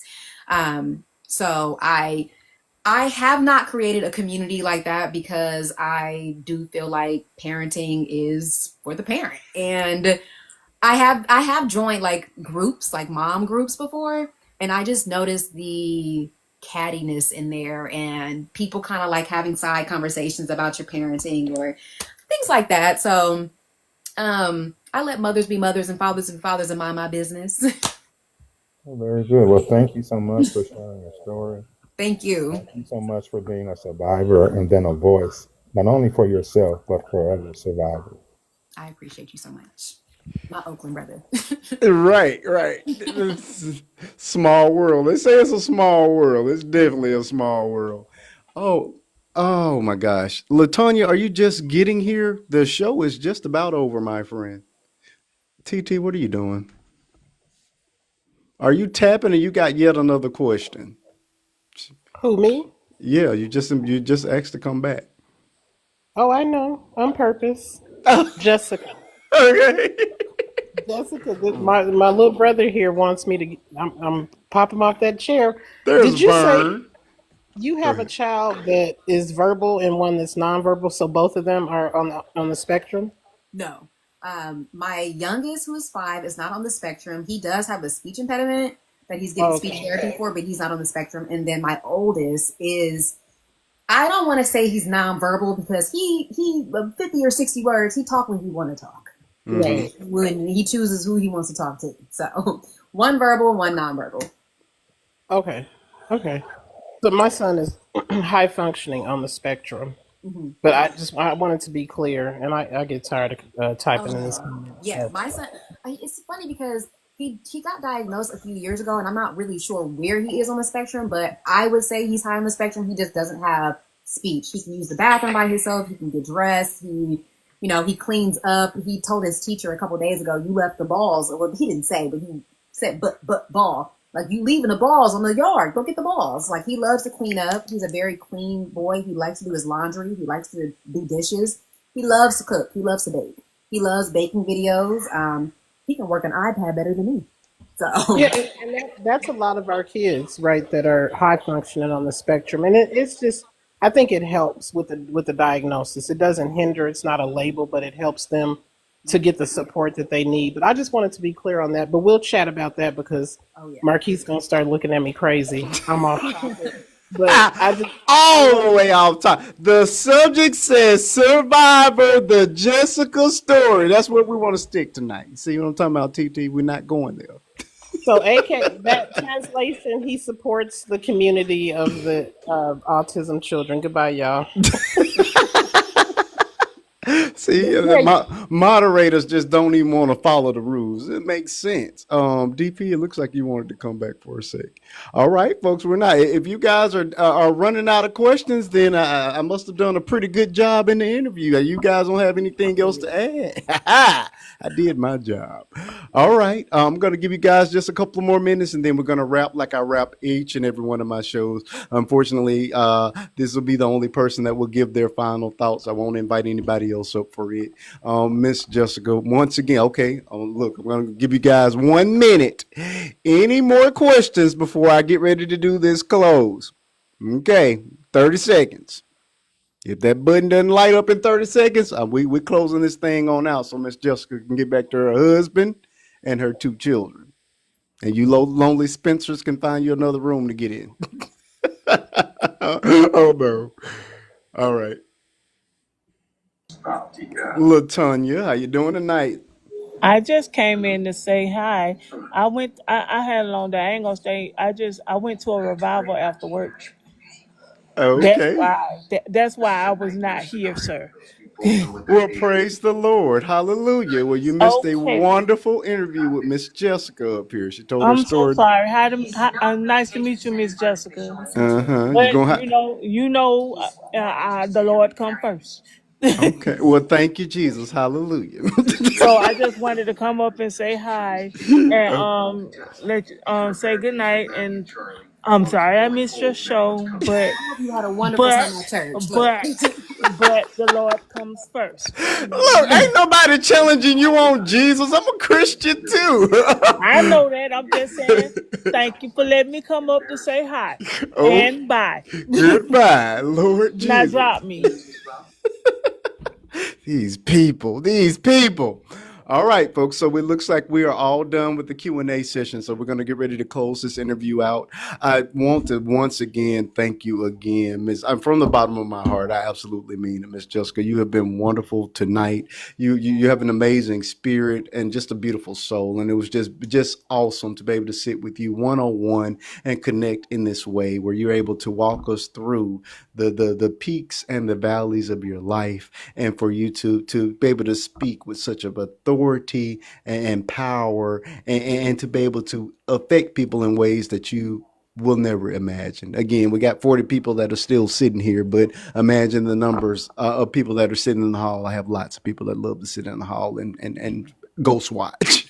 But I can guarantee you that you've helped some people tonight, myself included, to understand some things for those victims, or people that are going through it or have gone through it, or those people that are still suffering in silence. You've been a voice to those people tonight. And I just want to just take the time to just say thank you so much. Continue on doing just what you're doing. Whenever that testimony comes up, let it come on out, because I promise you, you are indeed saving lives. I thank you for everything that you're doing on and off this app. I thank you for what you're doing with your platform. I wish you the best of luck in your legal work, as well as your building of your various of your nonprofit. I just absolutely love you. You've just been a great guest, an awesome person to interview, and best way to spend my Fridays is with you tonight. So I can't say it enough. Just thank you so much for being here tonight. With that, I'm going to give you the moment to close us out. I'll give you your final thought and then drop you, and then I'll close the show. So go ahead with your final thoughts. You take as much time as you need, Miss Jessica. I just want to say thank you for being respectful. Thank you for being delicate with your questions. I definitely appreciate that. I appreciate all you guys' questions, and thank you for even taking the time to watch the series the way that you did in detail. That's important to me, because you didn't just do this for views or likes, or you did this because it was something that you really cared about. And to watch it and write down details and actually notes and stuff, I really appreciate that. It shows that you're really genuine. And that's why mind you, a lot of people have asked me, can you come on my platform? We want to interview you. And I really decline. I have anxiety. I say no. It was something that drew me to your platform last Friday or last Thursday when I came up. I forgot what you guys were talking about, but It was sleepovers. sleepovers. Yep. So much power in your voice. And I was watching from the outside. I wasn't even in the club yet. I was watching from the outside. And I scrolled past and I came back and I laid down and I came back, and then you popped up on my For You page again, and I said, this is for a reason. So I just appreciate you for having me on your platform. If you guys, the last thing I just want to say is you have a voice. It's in there. Okay. You have a voice, and find it. You got this. We are all very powerful. Jessica, you almost made me cry. I do. Look, and the bad part is it's the compliments that get me. I'm ready to fight all night long, but you tell me you love me, that I'm doing a great job. I fall apart. That's the childhood trauma. It's You got a childhood wonderful trauma. platform. I watch all your YouTube videos. Like you're really doing it. Thank you so much. I'm trying. I put my heart into everything that I do. Like I say, I've only been on this app as long as my son has been alive. We started it just because like I say, it's the stupidest of things that send you on a path that you never know you would go down. I was on Facebook and I didn't really have any followers over there. It was just family, you know what I mean? And I'm just playing around. And there was I didn't know what TikTok was at the time, and it was a thing that popped up where people, you know how you can type the text and then hit the button and make the little robot say the words for you. Mhm. I saw somebody do it. I'm like, ooh, that's cool. I started an entire account just so I can make one video. I kid you not. Because I wanted to make the little robot say the words. Right. And so we got on the app, and I promise you, I had no idea what we were doing. But my son was born during the pandemic. So of course, they would only allow me in the room. So my mother-in-law, my entire family, you got a young one. Mhm. And so nobody could be at the hospital. So I went live on Facebook, and we had like well, it's a big testimony. I'll just keep it brief. Well, my wife nearly passed with my daughter. That's her name's Faith for that reason. And it took 13 years for us to get to Bishop. That's the baby, and a lot of it was just fear. You know what I mean? She wanted another baby, but I just couldn't. I didn't want her to be in a position of life or death again. You know what I mean? And I never could get past it. And it took the pandemic and me having to sit with it. Actually, well, there's a documentary on my YouTube page where I go through the whole story. It's called Blue Blessings: The Bonner Family Story. It's the documentary that was shot in conjunction with our baby shower, which was movie themed. Yeah. And so we shot an entire documentary for a movie theme, and it was black tie. It was the bomb. We spent way too much money, but I'm actually getting somewhere with this.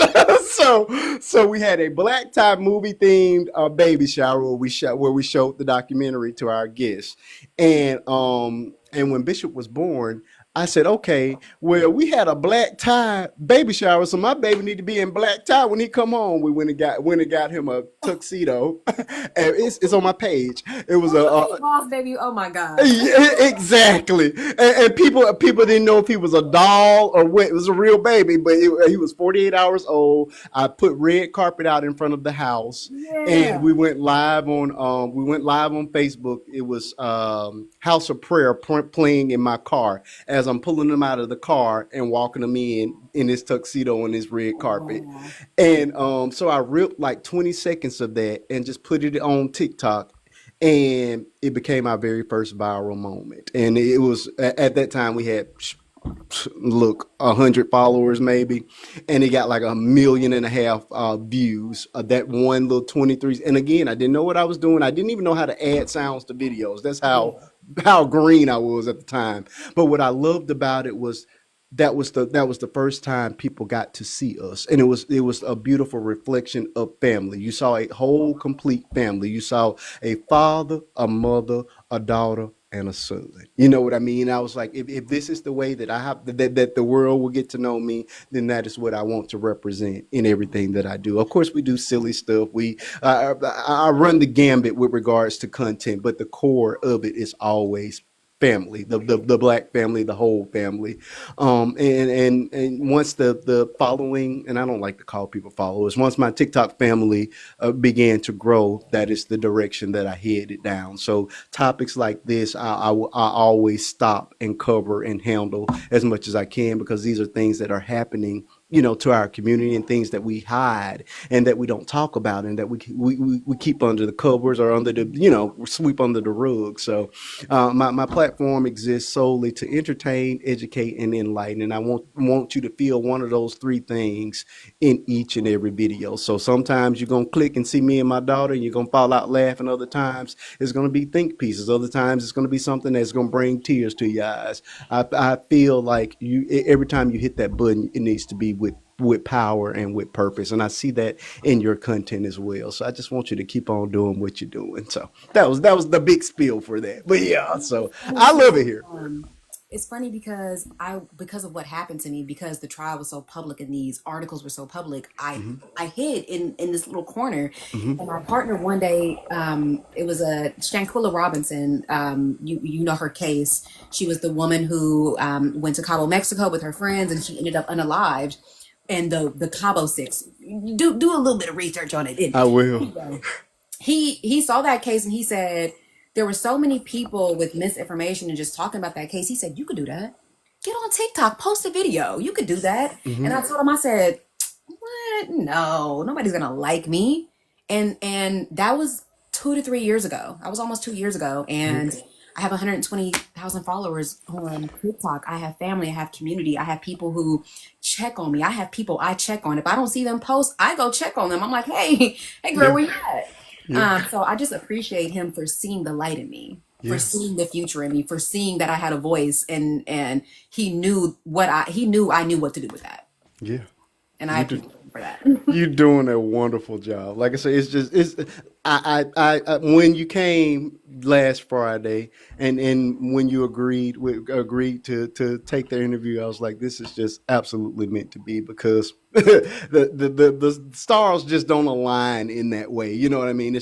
Everything is in divine order. So I was meant to go down the road with the sleepover conversation, because that started with some crap with another creator, and again I spun it, and it turned into my live on Friday, and it pulled me right to you. So everything is meant to happen in just the way it's supposed to happen. And I thank God for being able to truly walk in my purpose, and to meet other people that are discovering and walking in their purpose as well. So you've just been wonderful, Jessica.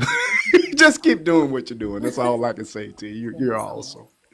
Okay, friend, I'm going to go ahead and drop you down. Listen, you're more than welcome to come back anytime my boxes are open. Hey, you're welcome. You added a lot. You're highly intelligent, very, very articulate, well-spoken, and you have a voice, and you're knowing and just how to use it. So please feel free to join me. And if I pop in, if I see you live, please, I hope to get that same invite extended to me as well. So For sure. thank you so much for being here. I'm going to drop you down in the comments and close this show on out. All righty, people. If you missed it, you missed a great one. It's been such a powerful show tonight. I think I may end up sending this one over to the tube of you, because I only put the best of my interviews up, and this one I think is probably definitely in the top 10, because it's just been a beautiful night. I think Miss Jessica, I thank you all for being here tonight. It's been a long night, but we're getting ready to close this thing on out. Listen, if you haven't already, hit that button to become part of my TikTok family. Please follow my content throughout the week. Everything that we're going to talk about, there are dedicated videos to. Actually, Miss Jessica got two. I did two video spots just for this particular interview, just to prep forward and to get the word out there. I thank you all for showing up tonight. I thank you all for tapping that screen. I thank you all for sending those gifts to her. I thank you all for listening to her story. This is truly triumph over tragedy, and I want to see more of it. I want to see more people use their voices and their platforms to uplift their communities. I do feel that I'm doing it, and Miss Jessica is certainly doing it on her platform as well. So please go over there and support her content, help her following grow, and help her do just what she needs to do. You know what I mean? She's operating her power power and her purpose, and I just love her for it. With that, we're gonna do our best to go ahead and conclude. This is the first time I think I've ever gotten off right at the midnight mark. So I do have a bunch of topics that we're gonna have to discuss,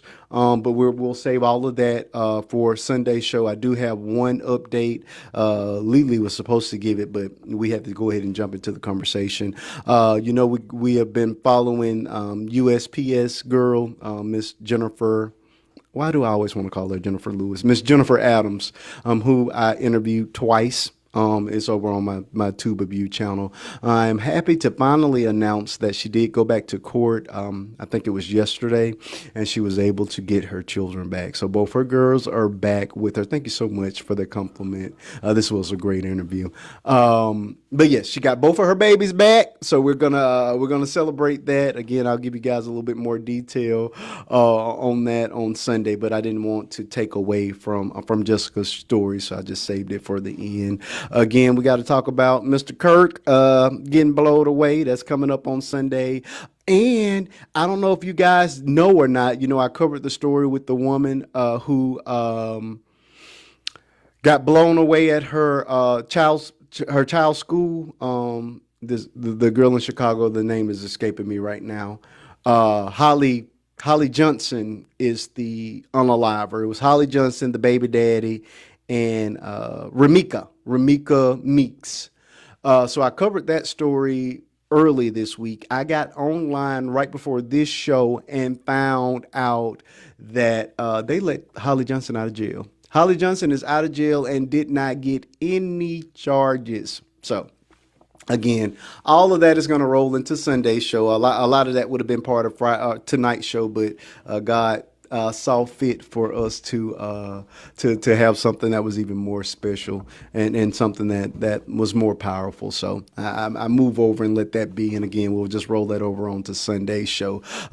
If you like what you've seen, join me back on Friday. I'm only here Friday nights, 8:30 Central Standard Time until midnight, and then I'm back here again. Yes, Wade TT, she is out of jail. I saw it here first, and then I had to go Google. I found 6 articles and an actual interview with her mama as they were getting ready to do the balloon release for her. I was about to include the clip of the mom, but it was almost time for me to start the show, so I didn't have a lot of time to edit it. So what you see of me in that moment was raw and quick. But yes, she is out of jail with no charges. So we're definitely going to cover that on Sunday. But yeah. So, hit the button over here, become part of my TikTok family. If you love what you see, you want to become part of my TikTok family and truly support me, then consider becoming a subscriber. We do subscriber only Sundays where we do all of this. Well, not this. The interviews are typically done on the big show, but it's a more intimate setting where we it's a true community. It's true family where we talk about, our own personal stuff. We handle topics as well. And then we kick it. We have us an absolute great time. Yes, I understand that, Jessica. We're going to have to talk about it on Sunday. Yeah, the witnesses were there. We heard the witnesses in the videos. Yeah, it's a lot to unpack there, but we're gonna tackle it on Sunday. But again, feel free, consider subscribing over on Sunday, and then you'll be able to be a part of that show on Sundays. If you want to know what I'm going to be talking about throughout the week, I do all the work for you. All you got to do is to click in and watch the videos. I will never hold you more than a minute and 30 seconds on any video. Those are the longer videos. Most videos I try to keep right at the minute mark. But every topic that we're going to discuss, there will be a dedicated video for. Miss Jessica has 2 on my page right now. And then, of course, I throw in my family content, my real content, and then the entertainer stuff on top of the topic. So I call it BET, Bishop Entertainment Television, and that's what we bring you. We bring you everything. It's a one-stop shop over here. We make you laugh, we make you cry, we make you think. And we do all the work for you. So just watch me. Listen, the only thing I will ask you all to do, when you see me, it's great for you to go and binge watch my content, but if you want to truly support me as a content creator without having to spend money, all you got to do is to wait for me to pop up on your FYP. That is where it counts. That it's hard to get on there. It's hard to stay on there. So when you see me pop on the FYP, I just need you to watch those videos to completion. hit double tap that screen so that heart lights up. Leave a comment, and by comment I don't mean laughing emojis. Even though we're gonna try our best to make you laugh sometimes, but leave a few words, something that people can engage with.